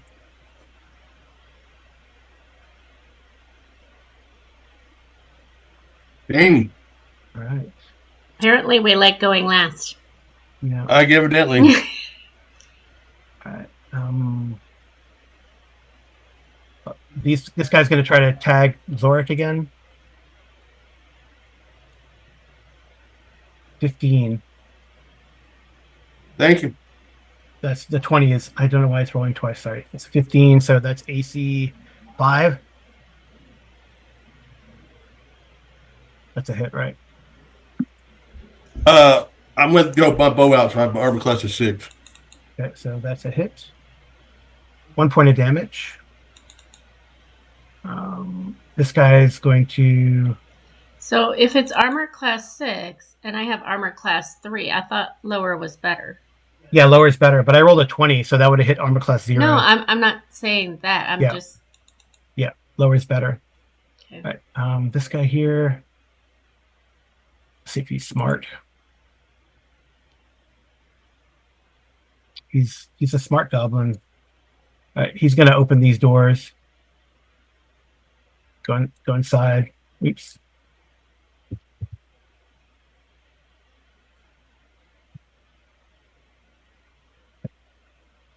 So I guess Arlinda, you see this guy kind of go inside. It's like yelling.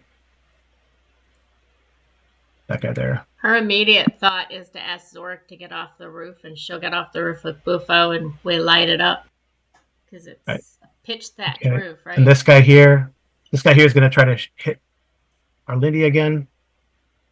She is hunkered down. I know, but geez. All right, that's probably it. That's AC. That's AC 2, but you said you're AC 3 normally. Yeah. All right, so it's gonna bounce. It's like with Zorik, it kind of hits. If you're hunkered down, it's gonna bounce off the shingles in front of you. You got some cover. All right, barely missed. All right, I still got people's.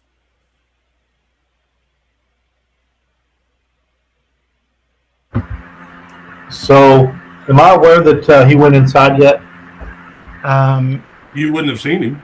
Yeah, you wouldn't have I seen it. didn't know if anybody said anything. Arlinda would have, but is she close? She would have used her signals to give it to Veer, and Veer, if he was close, could tell you. Well, it's now our initiative. Yeah, I'm gonna go. I'm gonna go with no. I don't know then. Yeah. All right. All right. So this Arlinda, you see this elven woman step out of these doors here, Okay. and 6. All right. How big is she? I mean, she's like normal size. The token is smaller, but I can fix it.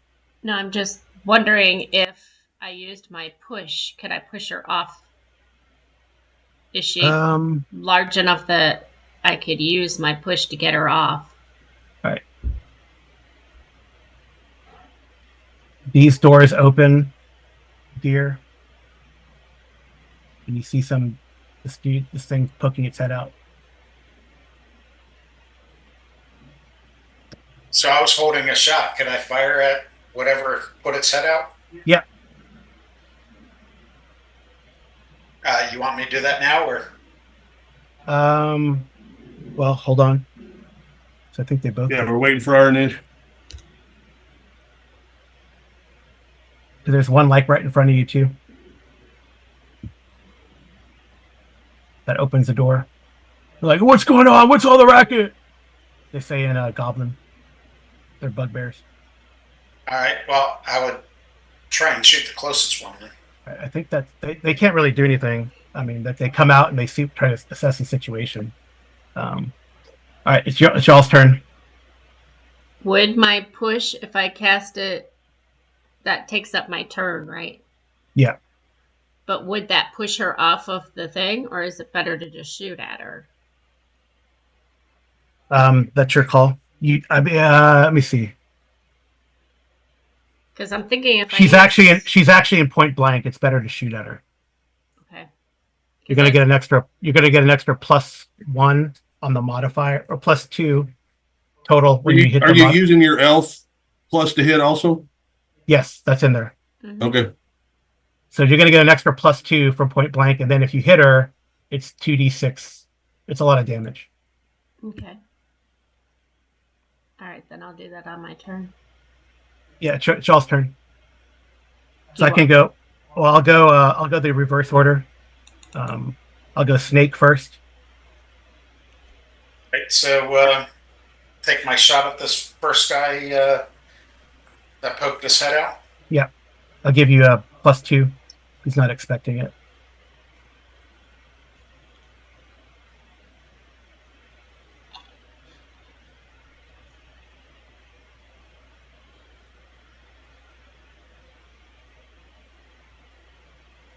Did hit the button. Come on. The delay. Mhm. Suspenseful music plays here. Yep. Dun dun dun dun. I guess you have to do it again. That's weird. There it is. Oh, 14. That'd be a 16 with the +2. You said you're getting. Yeah, that's a hit for sure. Yeah, it's a hit. All right, so that was 6 points of damage. Yeah, I think bugbears are still medium, right? Yeah. Yeah. Yeah. So it's 6 Hey, points. did point blank give me any extra damage? Otherwise, it's just 6. Do you have the specialization? I'm specialized in short bows. I'm pretty sure bugbear is a large creature. Oh, is it? I'm pretty sure it is. You need to check that. Yeah.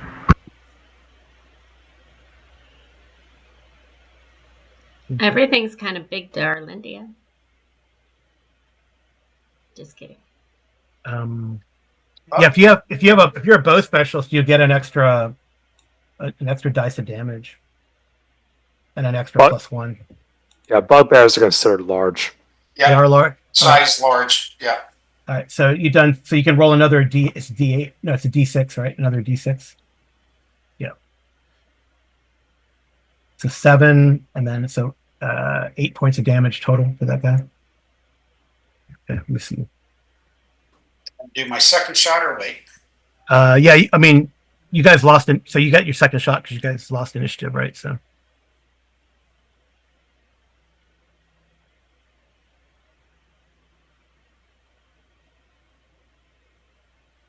Suspenseful music.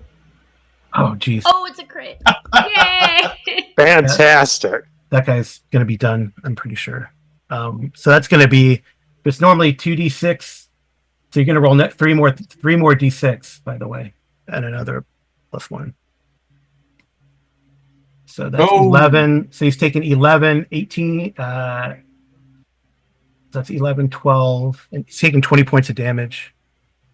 Yeah, he's done. It's a 3-hit dice monster, so it might have it. He's done. All right. And then since he's dead, I'm going to move back behind the wall here with my movement. Okay. Yeah, cool. Oops. And I'm done. All right. Unless I can stow my bow and take out my sword and shield. You could drop your bow and get your sword and shield out. That's fine. Okay. You couldn't stow it. You have to drop it, right? Yeah. I'll drop it back here where I am. Take out my sword and shield, and okay. If who moved me? I moved you accidentally. I was trying to move this thing. You're right by me, and I'm going to suggest that you keep your bow out. I'm gonna release Shepard here in a moment. All right, I'll keep my bow out then. Okay. All right. So that was Veer. J-Ro. I'm going to take 2 at the elf woman that just stepped out. Okay. AD&D doesn't have a mechanic where if we're both shooting at the same one, he gets a bonus. No. Okay. Yeah, there's flanking modifiers if you're in melee, if you deign to use them, but not for missile attacks. Right. Not unless the GM wants to come up with some kind of situational modifier. I'm just asking because on my short bow, it's linked as a melee weapon. That's the only reason. Dang, that's a hit. Woohoo. That's a hit. And Miyamoto. Okay, so roll damage on this one, Yep. That was such a and then a good hit. You moved me. No, I moved you because you were getting cover up against that guy. That's why I moved you. and then the second shot.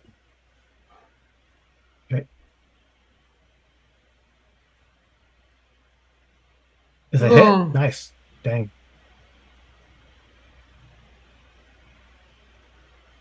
If I could do some decent damage. Yep. Okay. Blight food, you're just not hitting vital organs. Nobody needs them. She's not using them. Dang. Okay. Wow. Okay.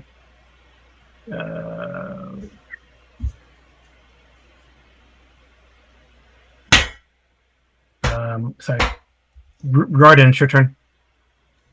All right, let's see if I can finish off that goblin I was shooting at earlier. Okay.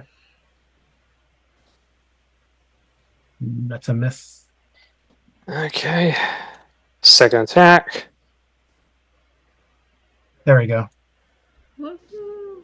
Roll high. He's done. 4. Yay. Okay. All right, and I'll stay in place in case any bugbears start poking out on my side of the parapet. Okay. Wolsey. Excuse me. Okay, I'm going to move just slightly over here. Well, yeah, we got Shepard right there with me, of course. Yep.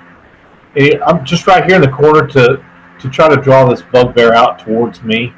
Okay. And as soon as he starts to come, I will release Shepard, and that way Veer can fire as well. Okay. So you're going to hold them until next round, basically? Correct. Okay. Got it. All right, Amy. All Lindia. right. She's going to shoot her missiles at the girl. Yeah, so you get an extra +3. 3. It's point blank.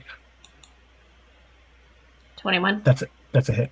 And then you're going to do roll damage and then roll an extra d6. +1, actually. It says damage modifier 0. Oh, put 1. 1. Okay.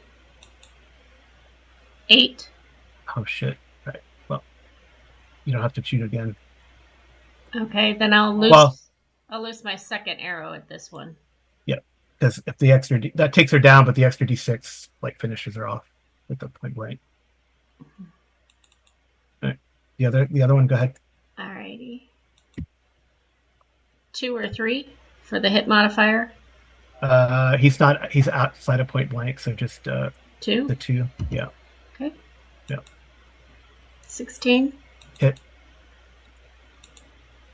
Any damage modifier? No. Okay. Just a 7. dang. So he falls over the parapet. Ah! Bye. Railing kill. Yep. Thank you for flying with us. Yeah, that elven woman didn't know what hit her. It's like pop, pop, pop. All right. Wow. Okay. I think that's it, right? So new round. This is just a question. Yeah. But if I use my spell that closes doors and keeps them closed, hold portal. Oh, but what did you? I thought you memorized push though for the day. I haven't used anything. Yeah, but you choose one. This is not something I can use. It's a question. Yeah. So if I was to use hold portal, does that mean if the door is open, it remains open? No, you can close. If it's closed, you can hold it closed. Right, but like the bugbear came out this door. So Yeah. I'm assuming that door is open. So if I was to hold open, it would always hold that, or hold portal, that would always stay open, right? No, it's for the. It's if the door is closed and you hold it closed. It basically holds the lock. Yeah, Okay. it's like a magical lock. Okay. Temporary. It was just a question. Okay, so I think now it's back to Veer for rolling initiative. How about a 1? No, you want high. Okay, how about a 10? All right, my Or a turn. 2? You Dang, want- Carl, you're getting all these 6s on I initiative. know. Yeah. As long as he doesn't get him on damage, I'm okay with him winning. In Yeah. He's like the only one we know of that's out here. One.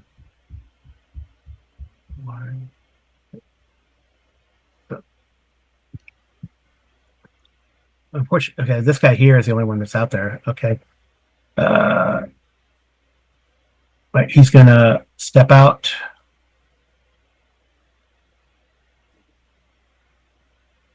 Guess he moves to there, huh?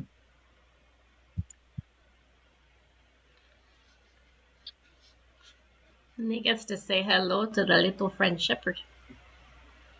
Yeah, he's got a morning star. That moves 2, 3 more actually. He gets to there. It's bearing down on Shepherd and Bronson. He's like, "You're not supposed to be here," in Goblin. Right. I think that's it for me. So he hasn't actually advanced into melee range, has he? No, that's as far as he can move, right? I mean, so. His 9 inches. Yeah, I'd wait for my arrows to fire and then release the dog on him. Yep. And then maybe move up and hit him with their mace if that doesn't finish him. Yeah, that's kind of what I was thinking. All right, so let's go. Yeah, go ahead, Veer, and that we'll do that first. That's where the action is. Everyone else is gonna be like moving probably. All right, so I would move out slightly so I can see him. Yeah, he's and in point. then fire at him. Yeah, he's in point blank. So is that +2 then? Yeah, so it's an extra +1 than what's normally there. The way if you set it up that way, and then it's a miss. All right. Did that actually roll right? What did it do? Did 3 + 1? Okay, it did. So the first arrow misses. Yep. All right. So then you want to release, and then you get the second. You get the second shot later in the round. Is that how that works? Because we lost initiative, I think we. Yeah, you just go ahead and shoot. Yeah, go ahead and shoot.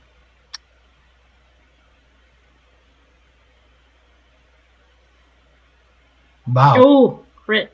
Is that damage? I don't know why you're rolling. So you roll an extra. So normally it's like 2d6 at point blank, right? You have your point. Yeah, you're a bow specialist, right, Veer? I am. Mm-hmm. So it's going to be an extra 3d6. So 11 points of damage. Okay, thing is still up. And then I'll just slightly move back so I'm out of Shepherd and Bronson's way. Okay. I will release Bronson. Okay. Sorry. Well, I mean, release Shepherd. I'm sorry. Oh no, release Bronson. Let's see. Yeah. All right. So the Shepherd's going to go and attack him. All right. Yeah. Yes. Okay, we find him here. Target dog. Damage. It's good crit. Did that roll? I haven't seen a roll yet come through. Not sure why it did not. There we go. Cinnamon. Yeah. Bronson.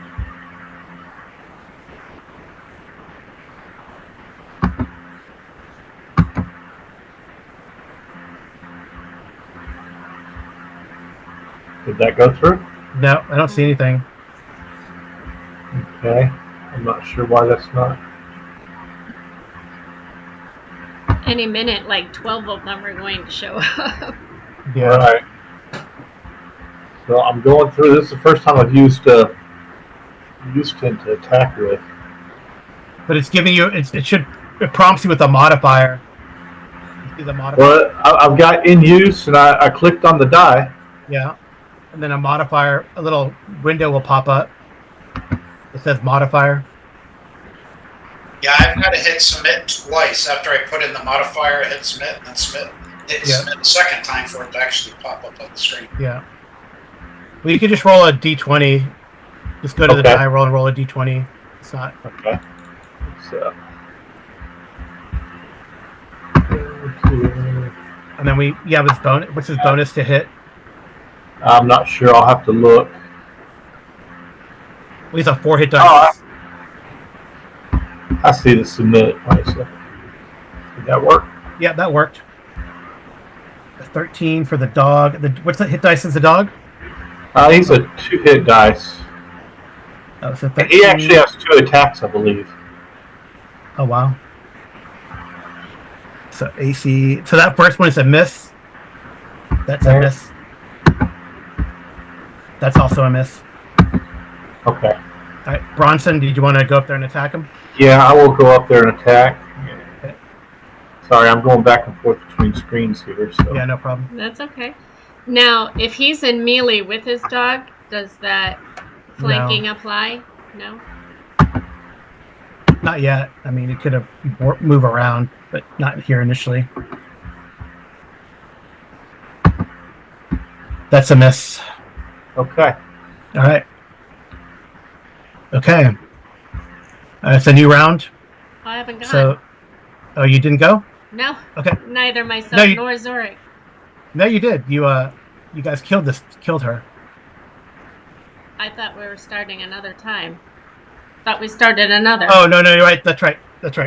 You guys can move. Neither now. myself nor Zorik have gone. Okay. And Royden hasn't gone either. So okay, that's right. Right. So I'm not sure I want to. I was going to fire the bugbear, but once the shepherd and Bronson got up, I don't know if I want to fire into that melee. Yeah. Yeah, and I'm just going to remain in Overwatch here in case somebody comes to the doors on my end. Okay. So you would be on the back side of him, and he is a large creature. I will point that out. I know. Okay. I mean, have you damaged him at all? Yeah, he's damaged.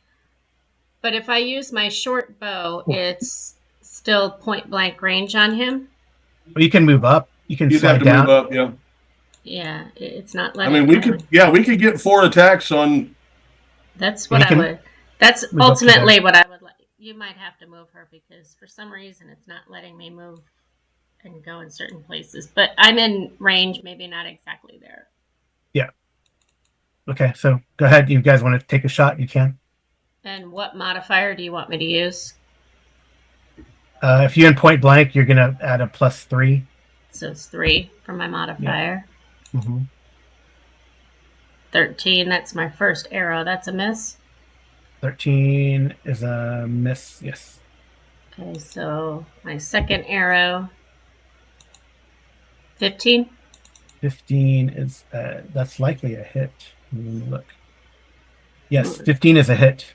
Okay, and he's large, so roll damage large or just roll damage? Roll damage large, and you get an extra. Arrows are the same on both small and. It's the same. Yeah, it's the same, but just roll up for the large. Okay, and then damage modifier. You get an extra +1. +1. Okay. 3. All right. 3. And why does it seem like roll an extra d6? It didn't even. It says that it rolled a 1. Yeah, it's right. Fine. +1 +0. No, +1 It's there. It's fine. All right, just roll an extra d6. Okay. Because you're at point blank.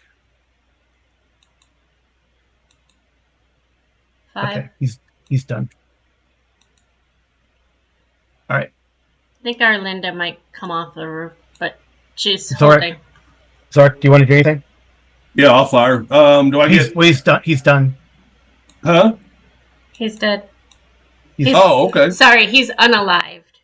I'm trying to move her so where she. Well, you gets already down. moved. You already moved though this round, so you probably don't move till next round.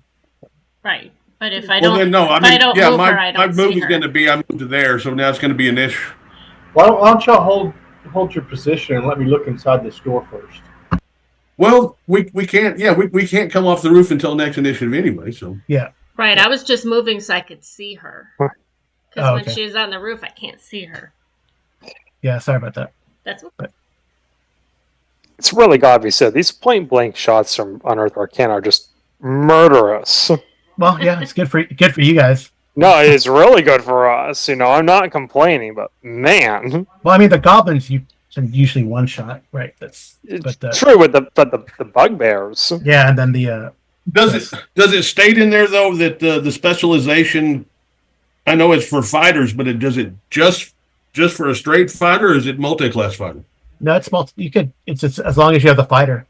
It's not it doesn't say fighter only, no multi-class. So as long as you're fighter, right? So and a ranger also can specialize in the bow. So. Yeah, I mean, it doesn't specify that it's restricted on multi-classes, so I would think that anybody who has the fighter or ranger classes. But it costs 3 proficiencies though. Okay, because I'm pretty sure in second edition it's just straight fighter. I think that's correct. Although, of course, the penalty you're paying for the multi-class is that the improvements to specialization are going to be much slower as you're leveling up slower. Right. Okay. Since specialization in first edition and Unearthed Arcana, they got those increased numbers of attacks per round and whatnot because you level up without even having to buy additional proficiencies in it. Mm-hmm. Well, I didn't realize that. I could have specialized too, but that's fine. Yeah, you could respec. I don't mind when you get to second level. Maybe after this campaign. Okay. All right. Yeah, Zork, did you want to? You haven't done anything. If you wanted to move. Well, I moved up to fire, but then the bugbear fell. So, it's going to be my next initiative before I can get off the roof. But I'm also waiting to see if anybody else comes out. Okay. Hey, Carl, I might have done something wrong. So for my 4 proficiencies, I took double and broadsword, 1 in short bow, 1 in dagger. So that means I'm not a short bow specialist, correct? Correct. And we got 1. Okay, then we had that wrong earlier. Okay. All right. Well, we know for next time. You did get a crit though on your shot. I think I don't think the specialty actually came in on really on a play on being able to hit or not. Yeah. Okay. That works out.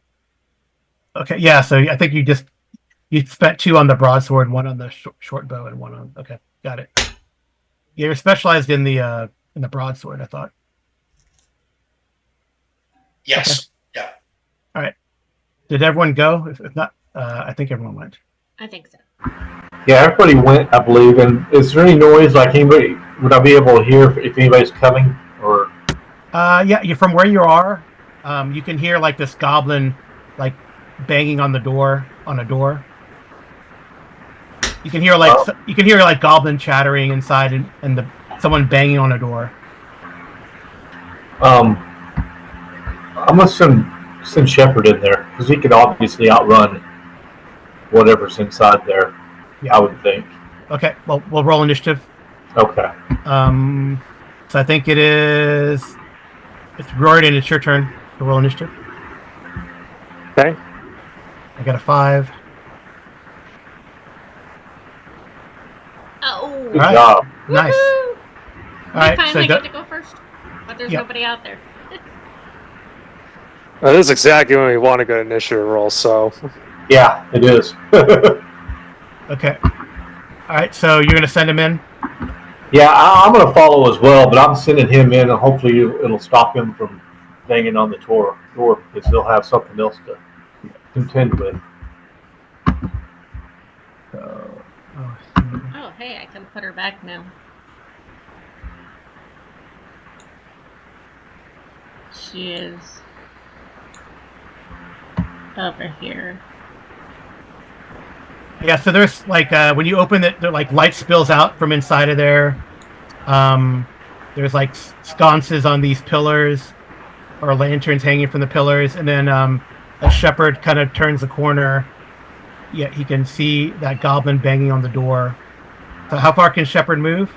I believe his movement is 15, but let me double check. Hopefully, I've got it written on the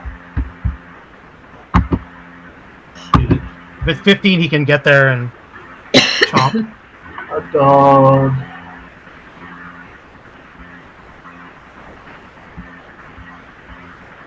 I don't see his movement on here. There's not a place for movement. Yeah, we have to look in the. Well, I can probably look real quick.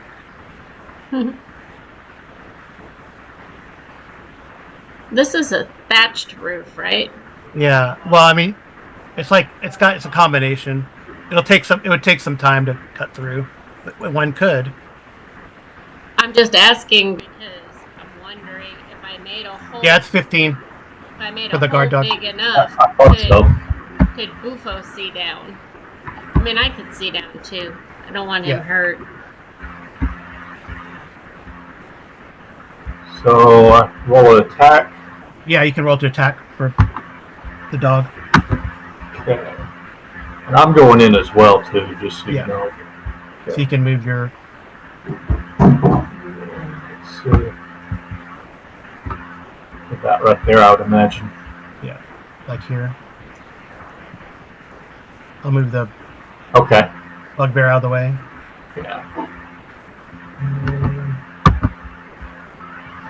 Not that screen.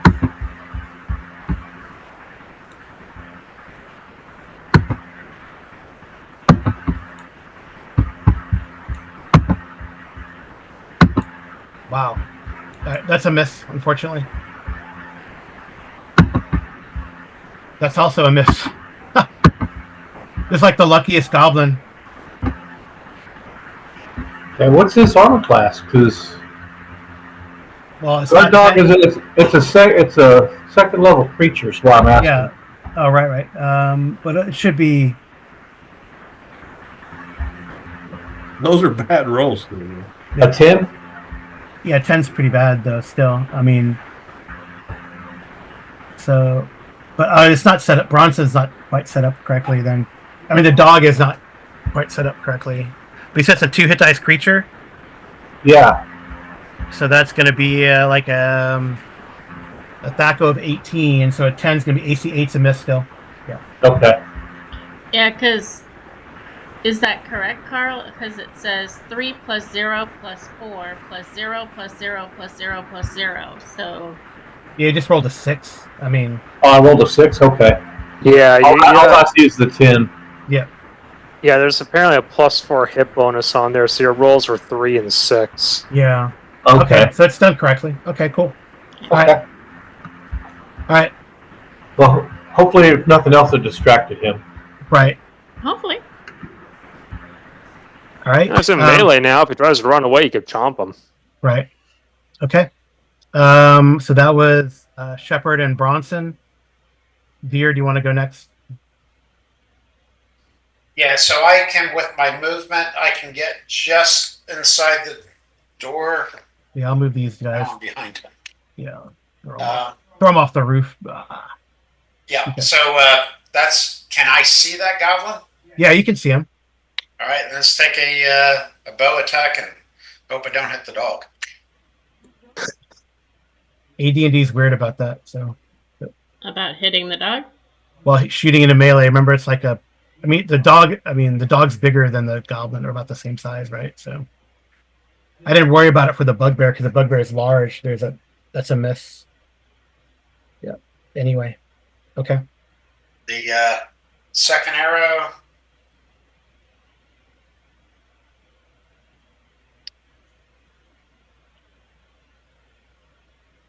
That's also a miss.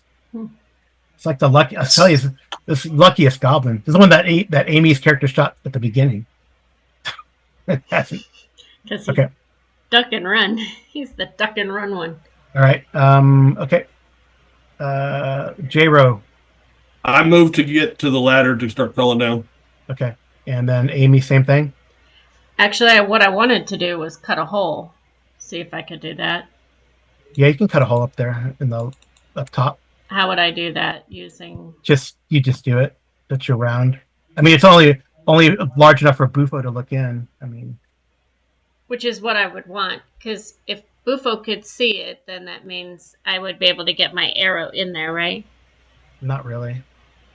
It's a thatched roof. You can't really. But Bufo can see in there.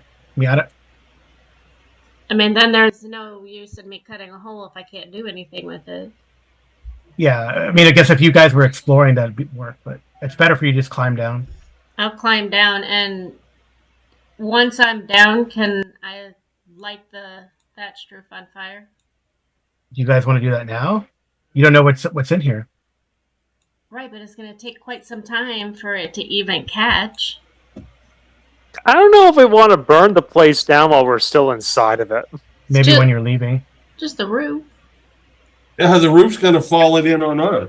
We got other floors to go through. Maybe when we hit the mines, we'll get the tower on fire. Okay. So you guys, so Zorik and Arlindia climb down. Rorden, what would you like to do? So let's see, with my crappy scale armor limiting my movement, but these are only 5 foot squares, so Yeah. I can get to what about here, and So you you got to think? open the door, right? yeah, oh, yeah, I do have to open the door. That's right. Yeah. So you get to the door and open it. Okay. All right. So I'm what about there then? Yeah. That's fine. All right. Well, that's the round for me. Okay. Can't do much else. Right. I would like to point out Junior is doing a great job not shooting anyone with his crossbow. Right. It's a fast study. He's great. Hasn't injured All right. anybody. He's there for moral support. Okay. All right. Well, the door opens here.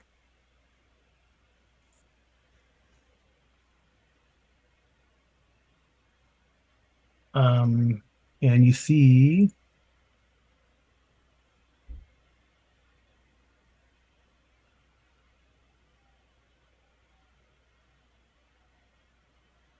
that guy.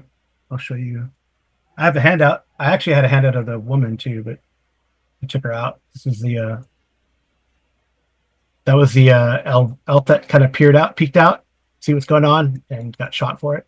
Well, you know. Yeah, and I guess we had the name on the handout, but we learned our name earlier anyway, Glearthiel. Clear Theo, and this is the guy who. This I think guy we're here. kind of fortunate there. Yeah, this is the guy who kind of peeks out now. He's not in armor. He probably has his weapon, but he's not in armor. So this is presumably our ugliest dwarf alive, Basili. Yeah, Bazali. He's got the sword out, and he's like, "What the hell's going on here?" And he's like, "What the?" Yeah, he sees you guys. All right, so that's his. He opens the door. I guess he could step out. Yeah, he can step out, but that's about it. But he can't really attack this round. Is he stepping out where the dog is, or out into the area where we are? Well, where the dog is. Okay. Okay. Right here. I can get rid of this shit. The roof stuff. Yeah. And oh yeah, this door. This door is probably open too. Oops. And this door is open as well. People don't close the doors behind them, you know. Mm-hmm. All right. Okay. All right. Anyone see anything else?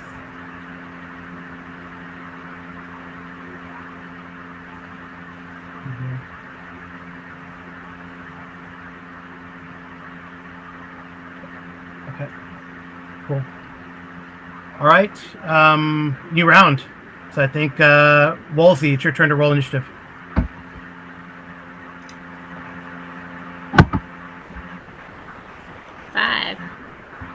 5. Nice. Good job. 4 for me. All right.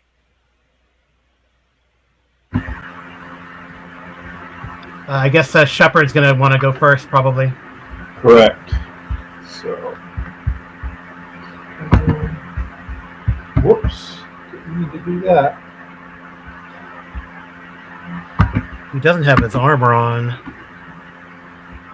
Is Shepard going after the dwarf? I'm gonna go ahead and try to take out the goblin first of all, because that's Okay. what he was on. Okay.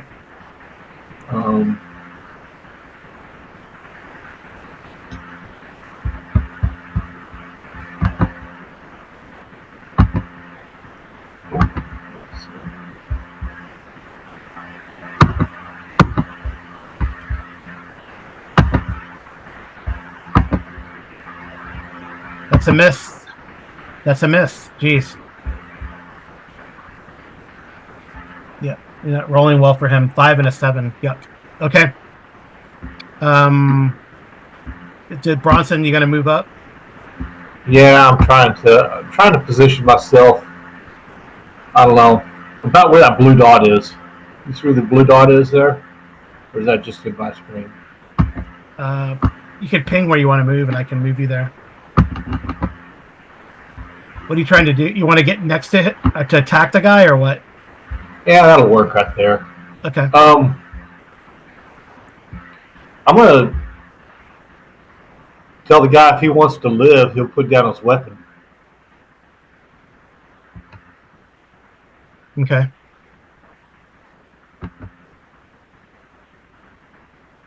All right.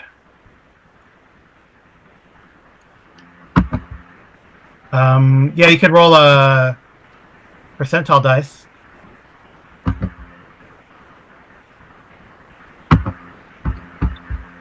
He's like,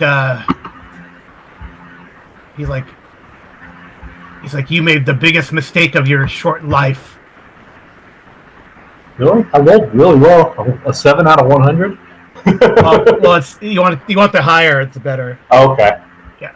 So, all right. You were so intimidating. I thought I was. Right. I think you made him really angry now. Yeah. Okay. So Veer, or whoever's next, Veer, Gordon. I guess Arlindy and Zork are just gonna move, right? Right. On her turn. Yeah, she's we're just gonna move around toward the doors. Yeah. How far can she go? What's her movement? Like 12, probably. She's like a fast little thing. I'm looking for its speed and movement. Adjusted speed. 12, 60, and 120.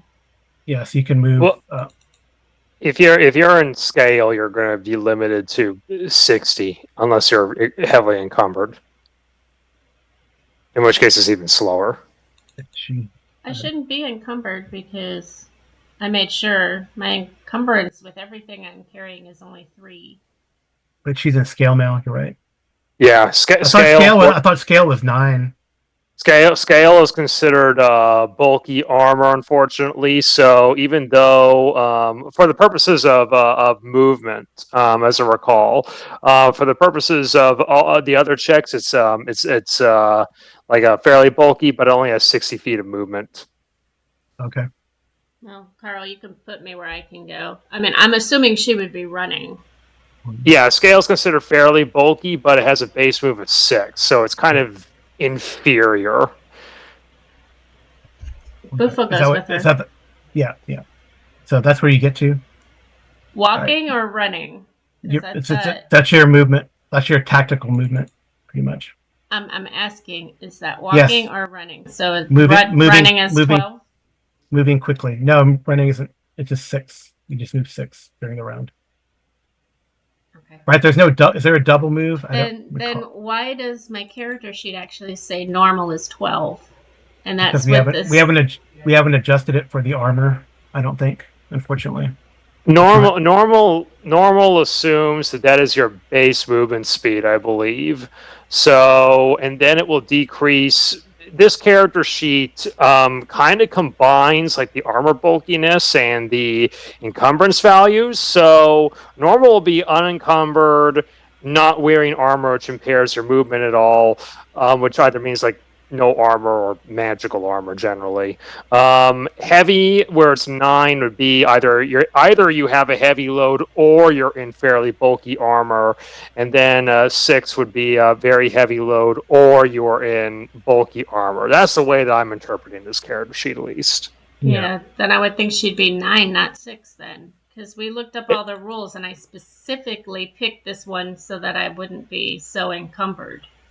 Yeah, except that I'll give you a page I don't side know. on this. Scale armor's sucky, unfortunately. That's the reason why I was kind of talking. I want to upgrade a chain as soon as I can.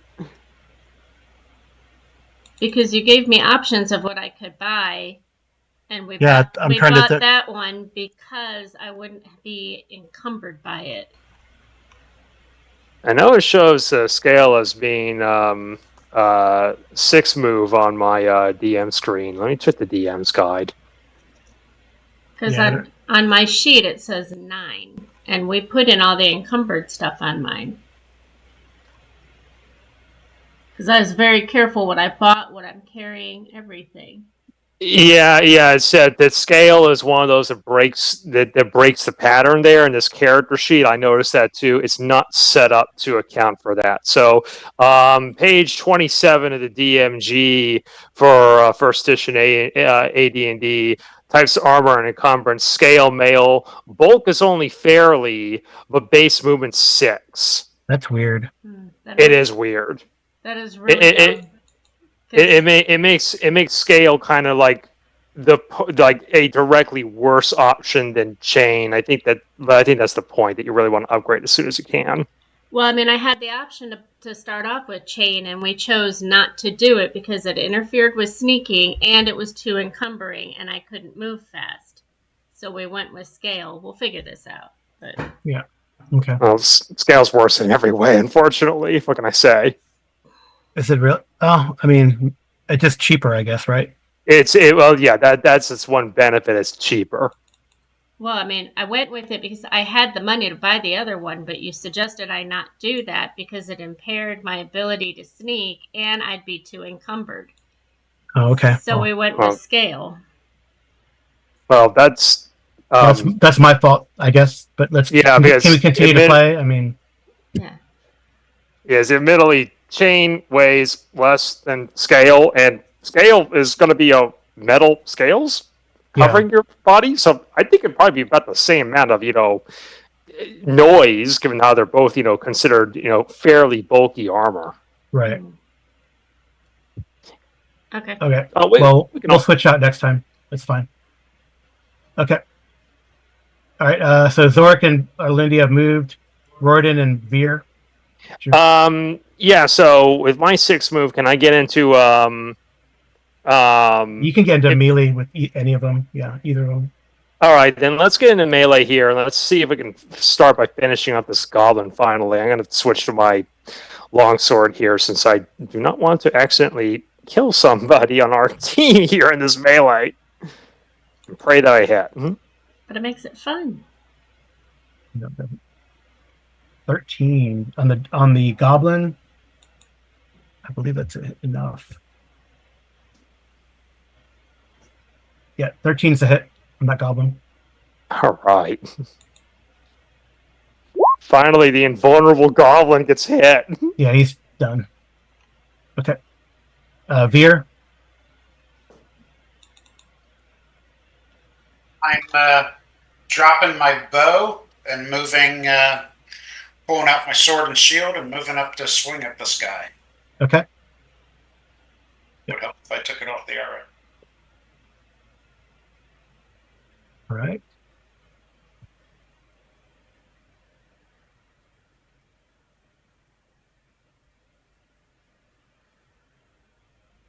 Ooh, 21. Oh, dang. That's a hit. 12 points of damage to this guy? Jeez. Wow. So, yeah, because I get 6 from my damage adjustment. So, yeah, 12 points of damage.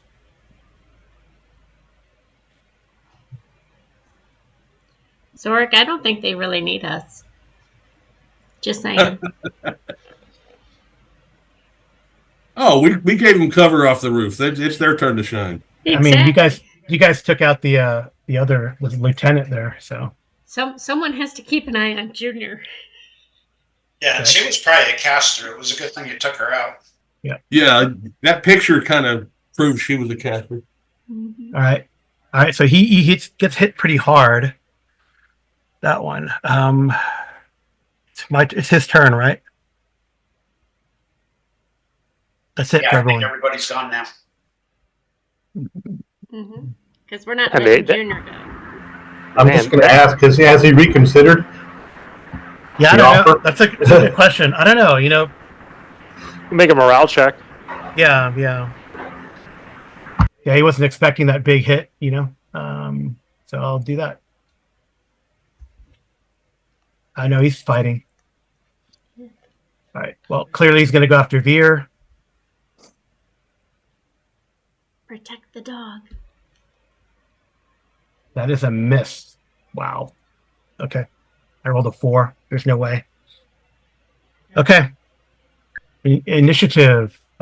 Whose turn? Is it Arlindia's turn? Amy, it's your turn to roll initiative. D6. Yep. I got a 5. I got a 1. All right. Sorry, guys, Right. we're going last. Right. Well, he attacks. He attacks again. 7 is not going to hit. That's AC for him. It's AC 10. Wow. Okay. Yeah, and I got an AC of 3. Okay. You guys. Go ahead. Let's see if the dog can hit him.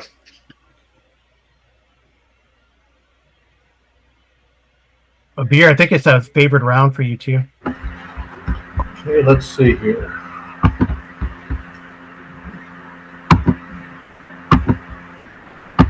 Oh yeah, that's right. Because of his specialization, it's Oh yeah, I completely forgot about it. two attacks every 3 rounds. Yep.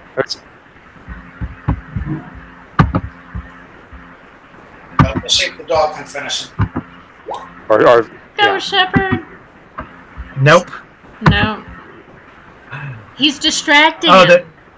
I think that first one might be a hit though. The first is Two attacks he's not every wearing round. he's not wearing his armor. So plate. So that 13's a hit. Yay. Go, Shepherd. For 5 points. Dang.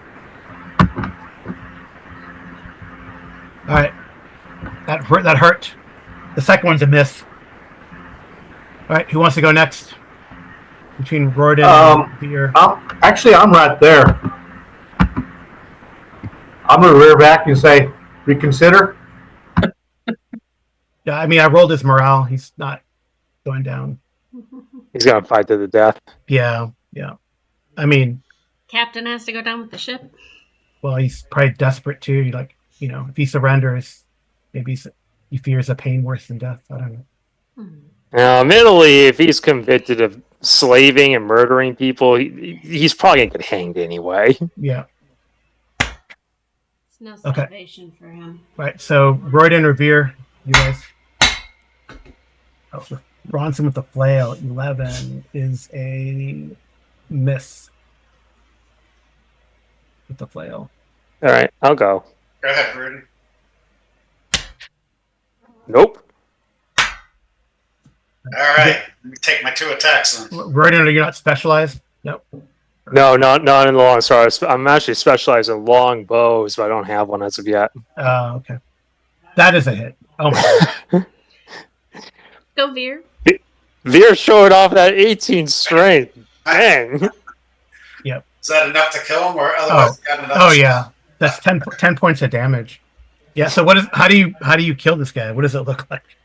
Well, while he's blocking the mace and the sword that came in at him, I just slice him right through the side.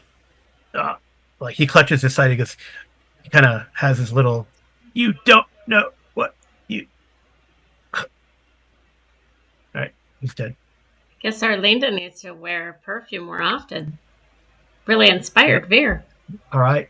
Yeah. So I think actually, so you have now we can. I don't know what you guys. I mean, if you could start exploring, let's take like a 5-minute break, and then we can explore.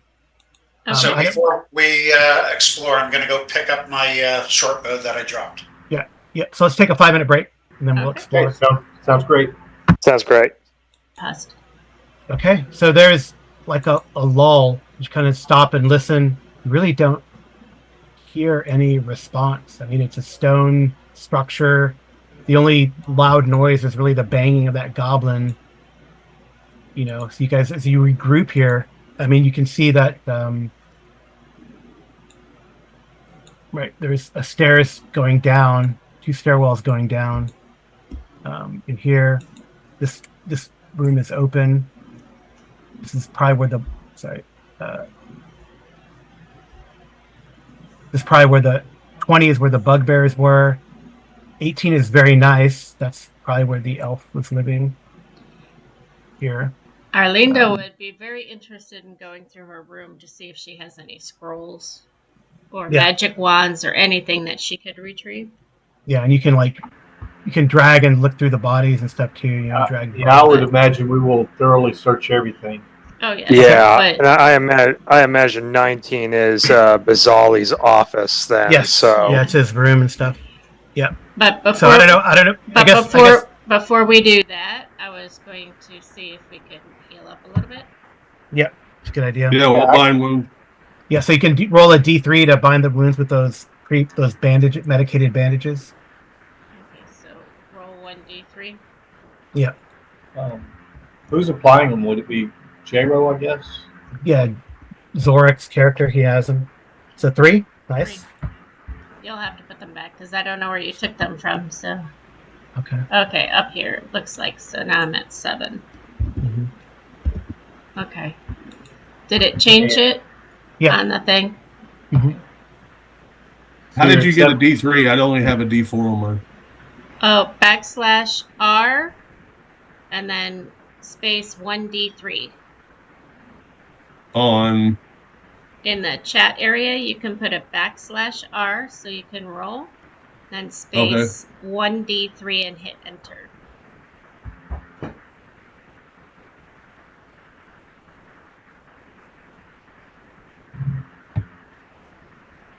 Right. Any other healing? Would you like to do a cure light wound? You're at 7 out of 10, correct? Yeah, well, I'm pretty I'm good about now. to bind. Hold on.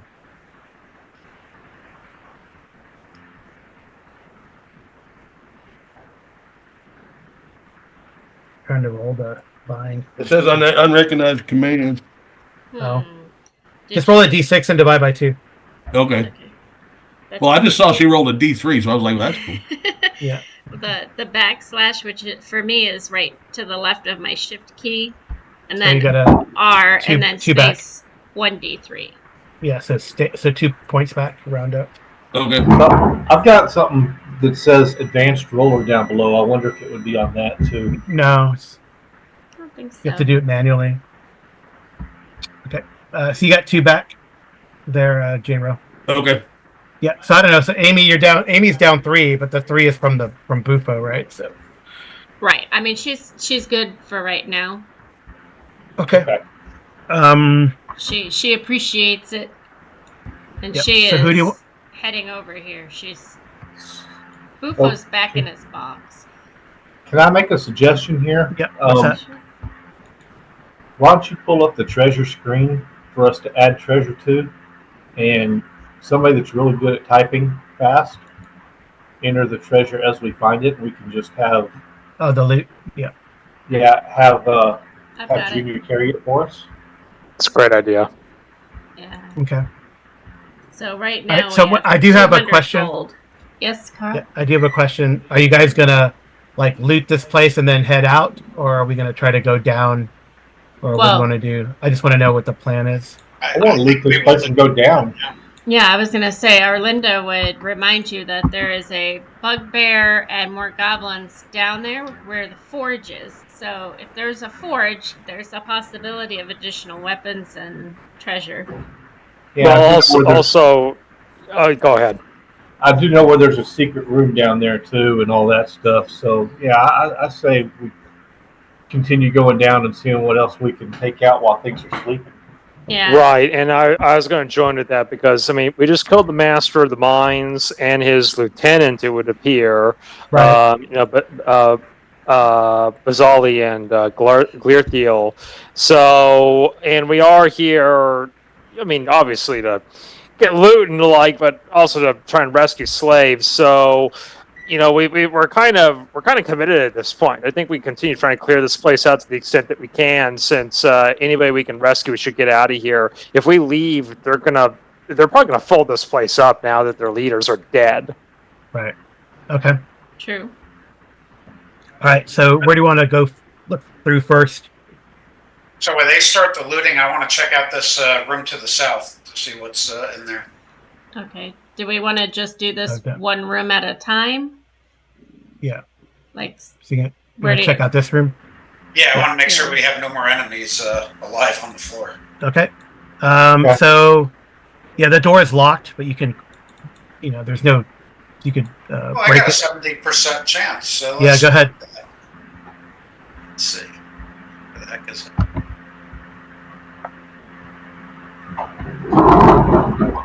Success. Yep. Dang.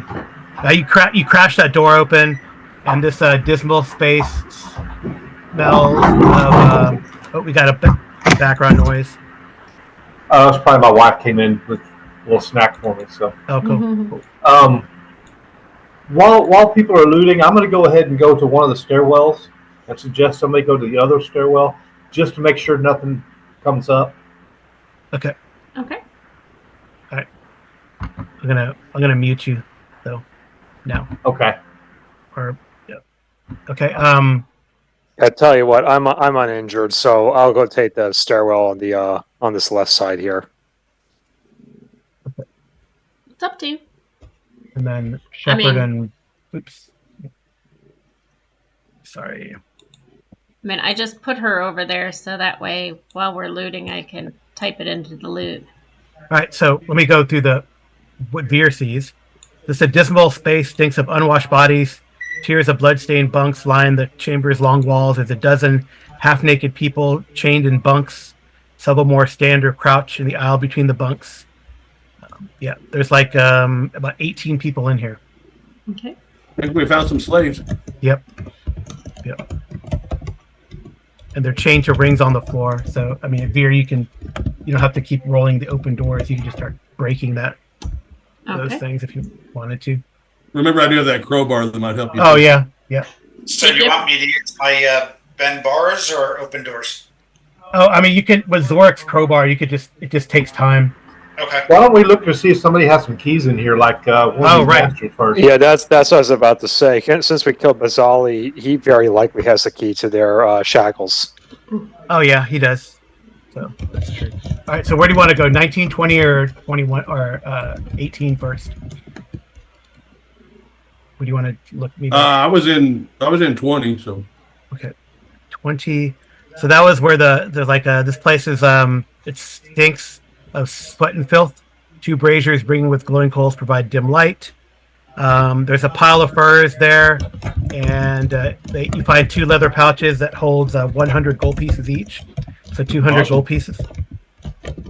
Okay, two leather so 2 pouches, 100 gold each. Yeah, so 200 gold pieces in there. Okay. I'll type it in the chat too, just in case we don't get it. So 2 times 100 gold pieces in there. Okay. All right, so I'll go to 19.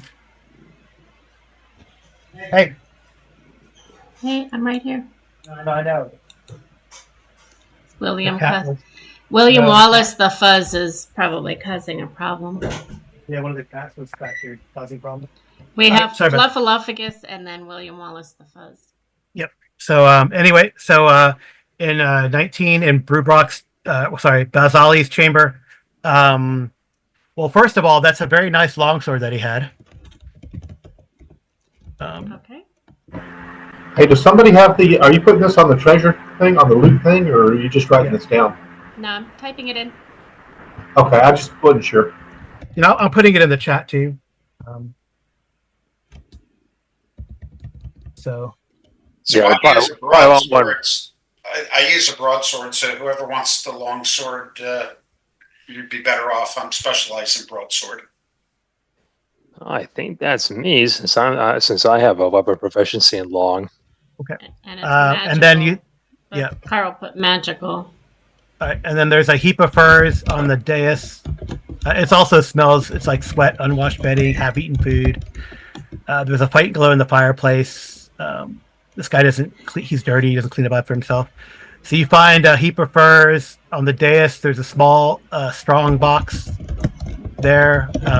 You found a key on this guy, Bazali. Okay. So in there you find a bunch of platinum.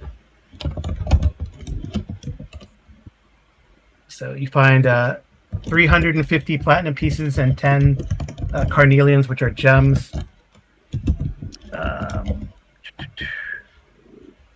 The 5 furs and all the furs and furs and silks are worth stuff. Are these fine furs or just regular? Yeah, they just need to be laundered, but you know. And we're already rich. Yeah. Mm-hmm. So the furs and silks are worth 200 gold pieces. What about the heaping pile of furs? Yeah, that's you find some good ones in there. So that's like 5 furs and silks, so that's what that is. Okay. You also find a set of plate mail.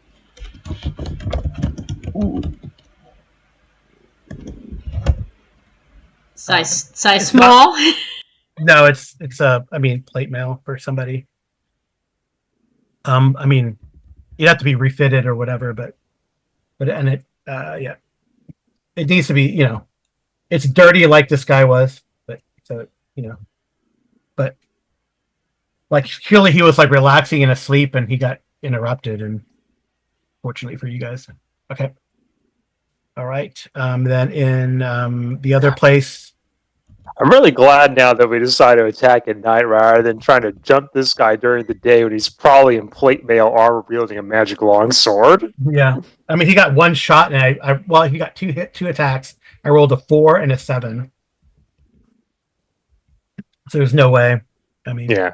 I'm gonna pass my old longsword to probably Junior, then just have him hold it. I guess this is an upgrade. All right. So Heck the light. Yeah, I'm gonna take it. So there's definitely light in Glithriel's chamber. It's actually very nice. Bright lights fill this genteel chamber. A thick rug covers the floor. A chandelier of silvery metal hangs above. A rug? A thick rug covers the floor. Yes, a chandelier of silvery metal hangs above. There's a 4-poster bed, a hearth where a carefully banked fire glows, and a leather-covered table with ornate desk pushed against one end. There's a comfortable-looking chair pushed under the desk. Well, it's probably slid back by now because she was probably studying, and then all the noise. And then 2 padded chairs sitting near the table. Tapestries depicting woodland scenes cover the walls. No spells, no scrolls, nothing along that line. I'm no getting wands. there. Okay. I'm getting there. Make sure and get those tapestries too. Yep. The bed, table, and desk are well made, but not worth a lot. There's a lot of drawers and cubbies and pigeonholes in the desk. So, Amy, if you could roll me a d6. Okay, hang on a second. I'm typing. 1d6. Yep. 4. Okay. Hopefully they clear this place out at the ground level. There's like a cart or a wheelbarrow haul this junk. Yeah. Okay. So, all right. You find a silver ring and a silver and bloodstone ring. Oh, silver. I'll put it in the chat. Once we have everything killed, we'll be able to clear this thing out for everything, for that matter. I mean, we'll be able to go get Vengean's trailer or wagon probably and take everything back. Yeah. And get money out of all of it. No, yeah, absolutely. Actually, it just I guess my main reason I brought that up is that if we still have to clear the mine. If anybody comes back out, I don't want that to interrupt, looting, or if we're away, they take the stuff. Although, admittedly, if we freed all these slaves just now, they could probably help us carry stuff if we decide to leave here tonight. Oh, yeah. Or again, we could just descend in the mine now. We'll figure that Yeah. out after we're done at the guardhouse. All right. What is your concealed? Is it 3 out of 6 or 4 out of 6 for Arlindia? Concealed what? Just concealed doors. Oh, to seal it? To see it? Yeah. When you're searching. I don't think we put that in. So mine is 3 out of 6, but I'm half elf, so she might have 4 out of 6. I'm trying to find out right now. Yeah, we didn't put that in, so I don't know how to answer that. So 3 jade figurines, and they're 100 gold each, right? Yeah. Oh, there it is. She's very disgusted by this woman. She should not be helping in this type of a situation. Yeah, elves are 3 out of 6 to find a concealed door portal. Okay. All right. Yeah, you don't find any, so far you don't find any spell books or anything, but you find all that rest of that stuff in the drawer and all that. I don't know if you want to have anyone else take a look or whatever. I didn't even roll to see if I Yeah. found anything. You did. When? When? I'll walk in there and take a look. Okay. Is You rolled that- that D6. That D6 was Oh. for looking. Nope. Don't see a thing. Yeah. Can Bufo look? I mean, Because he's Bufo helping you can look. get under the bed and stuff. He's helping you look. So. All right. Well, that's what you find in there so far. All right. So, what do you want to do with all these 18 people? So yeah, You do find a brace of keys actually in 20. I was about to address that. Whenever they start releasing them, I'm going to keep an eye out for the slave that ended up helping me. Show me where that secret passage was. I'm gonna watch for him, see if he makes an appearance here. Okay. He doesn't appear to be in this group. Okay. Oh, is our guy again? Is Nice Store's initial contact? Forgetting his name right now. Yeah, it's Quan. Yeah, is Quan among these guys? No, Quan is not among these guys either.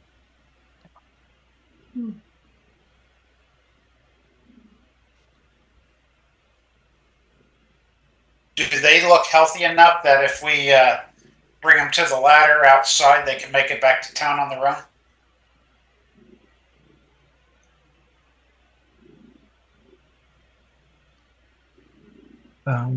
I would think until we completely clear this place, they need to stay where they are for their own safety, right? They probably can't make it to town by themselves, but they could climb down, get out of here. But someone would have to help them, right? Junior's there. I know, but someone they'd have to get down, like you guys did this. You kind of put the ladder across here, and then moved your way across, and then put the ladder against the wall and climbed up, right? So it's kind of for you guys. It was not a challenge, but for these guys, it's going to be a tough going. We might want to get the front door first. And to be honest, I'm somewhat hesitant to send these guys on their own, since we know that there's, at the very least, a giant spider out there. Which, if they jump them, we might learn later that the slaves we freed are dead. Mm-hmm. Yeah. Let's just unchain them. Try to give them a little bit of food and water. Yeah, there's food in I'm 19. pretty sure we all have 1 week's rations. We can try to feed them. Well, Yeah. I didn't bring a full week's wish with me. I would have brought a little bit of food, but I would not bring a full week with me because I didn't want to carry that much, as we mentioned earlier in our planning. So Yeah, I left my standard rations at Benjamin's. I intended to, because I didn't want to carry 20 pounds of food around when we were trying to launch an assault. Yeah. But I'll I ask. did take 1 week of iron rations, which I can pass out at least half of. Mind you, there's probably going to be food lower in this place. I mean, you know, they got to be feeding these guys. Not great, but they got to have some stores. Yeah, they're here. definitely malnourished and kept near, near death. So But they're very appreciative of the food. I mean, you can find food in Bazali's place too, and you can yeah, grab that and take it over there. There's water too. They probably don't eat a whole lot at first anyway. It just Right. Yeah, it'll make them sick. Yeah. yeah. They've anyway. been starving, so it's best to little bits. Sip on water, eat just a tiny bit. It's gonna take at least a week for them to get back to normal. Right. Yeah, but I think this is probably like I don't think there's gonna be. Let me see if there's any response or anything. Royden and Bronson. I'll have one of you guys roll me a d6.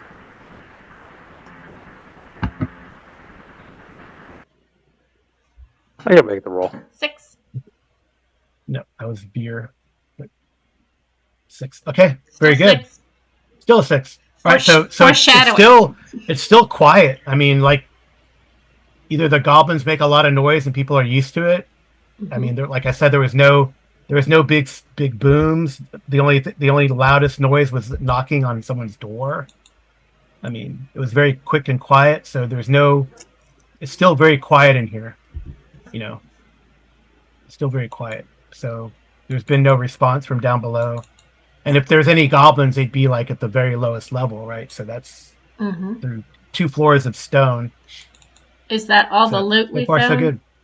Yeah, it's all the loot we found. But I was going to say this is probably a good place to stop, and then we'll do the XP. I typed that all in the loot, and it didn't save it. Oh. And I hit save. It's annoying. I'll go back. Okay. Did we check the bodies themselves too? I should check. Yeah, I should check the bodies as well. Yeah, especially like the big guy had a longsword, but she might have stuff on her. Yeah, I think we need to check her out. Maybe she's absolutely.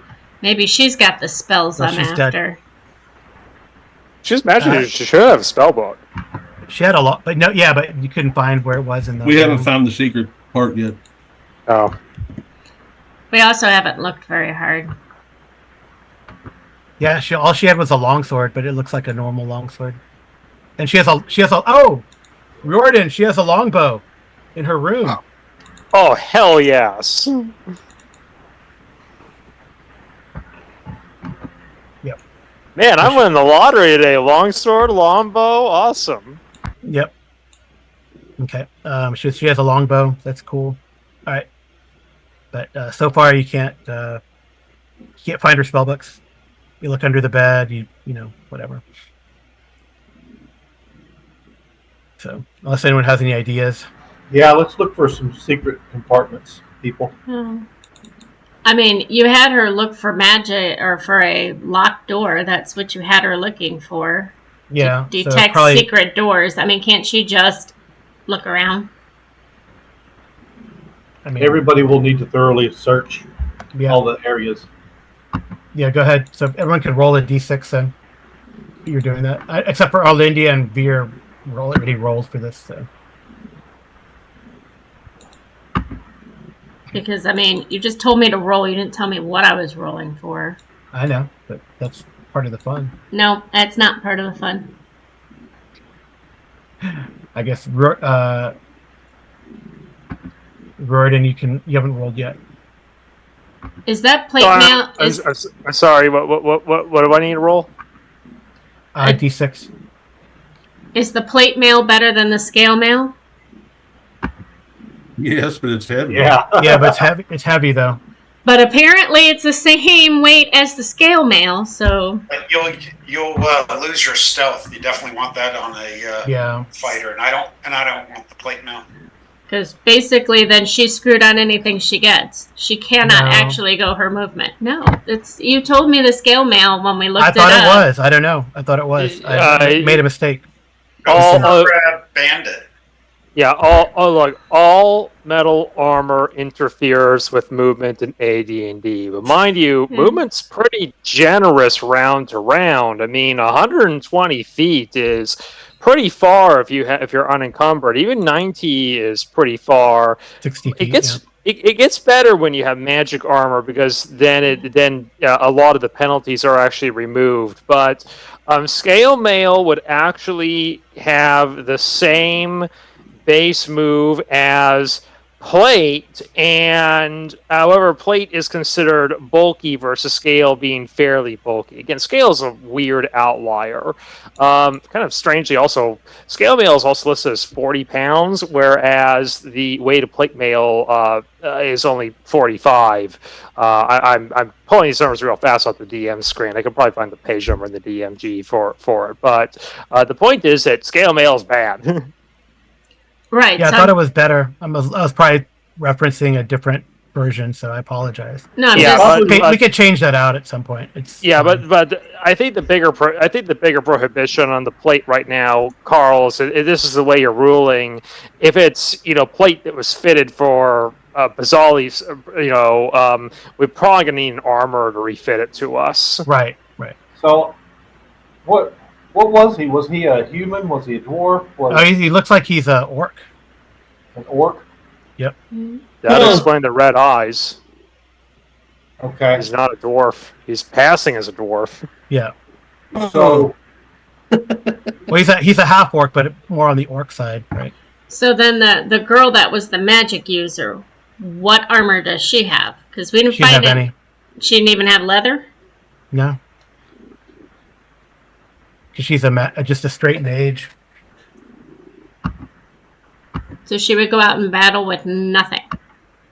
Well, she had shield on, but it didn't help. You guys tagged her pretty good. Yeah, straight magic users don't have armor proficiencies in AD&D. Yeah. Yeah, they're pretty much in robes. Yep. Okay, well, let's try to figure out the XP. And by default in second edition, they don't even let the fighter magic user multiclass cast an armor. First they could, though. Second, you'd have to house rule it if you were use what they say in the book. So then it's better for her to not have any armor. No, it's still good to have armor. Just Look, if you were determined to move your full movement speed, yes, you could go without armor, but of course, your armor class is going to be much worse. You're going to be hit more often, and armor class counts for a hell of a lot in this game. Yeah. Yeah. What's that? Jesus, what's that noise? Someone's got munchies? Someone's crunching, yeah. Crunchy. Funny. Snacks. But okay. Right. So are we going down the steps? Well, we're going to stop here, and I'm going to calculate XP, and, it's been a while. sorry, that was me. I was rolling up a bag of chips there. All right. Yeah, that's a victory celebration. One needs one. Okay, so XP. Probably did pretty well on XP with all that money we found, plus the two bosses that we killed, and bugbears and goblins. Right. Yeah. Gotta figure out where I put the last XP. I think it was up at the top. Unfortunately. Yeah, I feel like I found that. So 2 bugbears and eight goblins, 2 bugbears, and then those other 2. Goblins won't be a lot, but Well, last time we got 150 XP. Because I I'm wrote just it curious. down. Will we get experience for freeing the slaves, or are they not considered free yet? yeah, I'll give you XP for. Okay, so so far, so 8 goblins, got that. I'm using that table in the back of the DMG that has all this stuff. We'll bear with you. Yeah, bugbears. Oh, that's pretty good. Okay.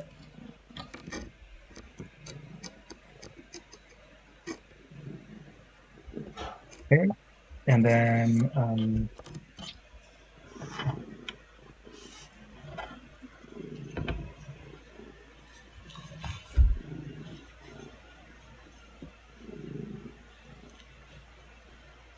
who else we got this? Free the slaves. There's 18 of them, right? Yes. Yeah. Okay. Yeah. Got that. Now I gotta calculate There's the elf skill too. the what? The elf. Yeah, I gotta get the elf and the half orc. Okay, and you had 2 bugbears, right? Not just Yeah. one. Yeah, 2 bugbears.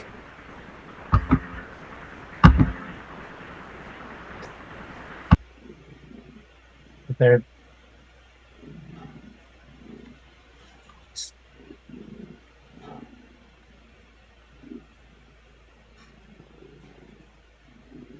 I gotta refer to page 84 and 88. That way, those that are watching along can go to those pages. Yep, page 85, and then this is the speed. And then-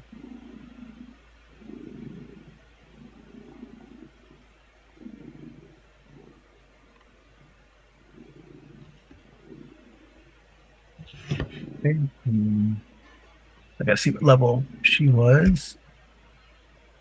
And we can always come back and loot again, right? Yeah.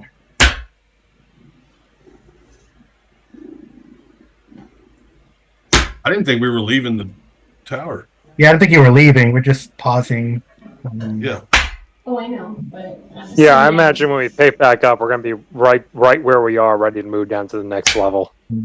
Right, but I was thinking maybe we could try looking for those spells again, because if she's a magic user, she's got them somewhere. All right. So there's 5 of you. All right. So this is 204. So this is just for the monsters. Each person gets 204 XP. That's just monsters only. For XP monsters. Yep. Okay, and I gotta calculate now all the gold stuff, which fortunately I typed. Mm-hmm. And oh wow, that's a lot. That platinum is nice. Yes, we like platinum. We might see some levels out of this. This is awesome.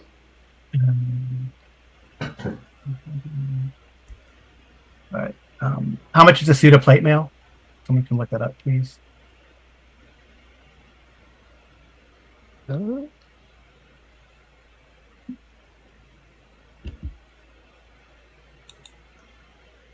Cost. All right, so we're gonna stop. I think it's a good idea to stop here after we've calculated and figured out the loot. We got XP, 204 XP for monsters, 848 XP for loot.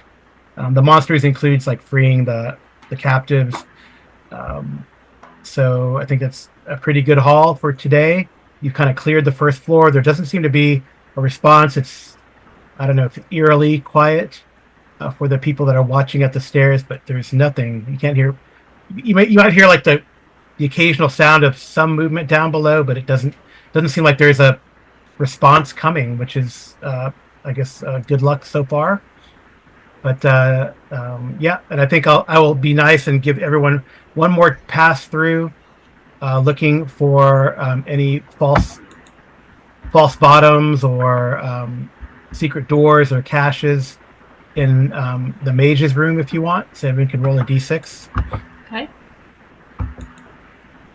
3. Yay! Oh, if anyone else wants to roll, Veer, yay! Yep. Now we see everything. Yeah, now you see everything. Well, Arlindia, there is a false bottom that you find finally in the dusk, or Veer finds it maybe slightly before you do, and you're able to pull out her spell book, Yay, I'm keeping the spell book. which has why would you get it? We could sell that, Yeah. Well, everyone gets another 100 XP for that, by the way. Awesome. They're all and you could put that if you wanted to, Amy. You could put that all on your magic user because it's all magic. It's all magic stuff. Okay. Well, another 100 XP on the magic user side. On the magic user side. So that'd be 110, really. Right. Okay. All right. Thank you for running. It was fun. Those are the spells that are in there, so you can learn those at during training or in between levels or whatever. Yeah. Cool. Speaking of training, yeah. How are we doing that? Am I going to need to train to become second level? I do have the experience. Oh, really? Yes. I don't know if I want to. I mean, I have to look through the rules. I know it costs money and stuff, but I think in fitting with AD&D sort of paradigm, you probably you don't ding like mid adventure, right? You're gonna have to go back and take some time. So I think that's probably the way I'm gonna do it, right? Yeah, rules written. It talks about how like You have to train and well, you have to decide like how much you played to your class, and you would rank them, and how to determine how many weeks of training you needed. It's got a lot of stuff going on there. It's one of those very Gygaxian type things. Yeah. So, but at the very least, we're not. I don't think we're gonna like ding mid adventure unless you guys go back to town and take some time. But I don't think you want to do that, right? You want to keep pushing. No, not at this time. I don't think that's. Yeah.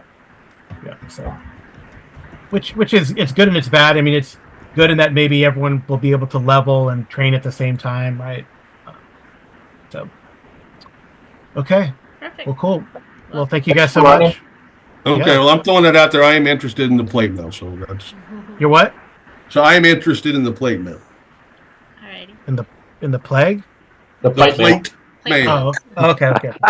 The plague. Thank you to our viewers, and we'll see you next thank you. time. Bye-bye. Bye-bye. Thank you for running, Carl.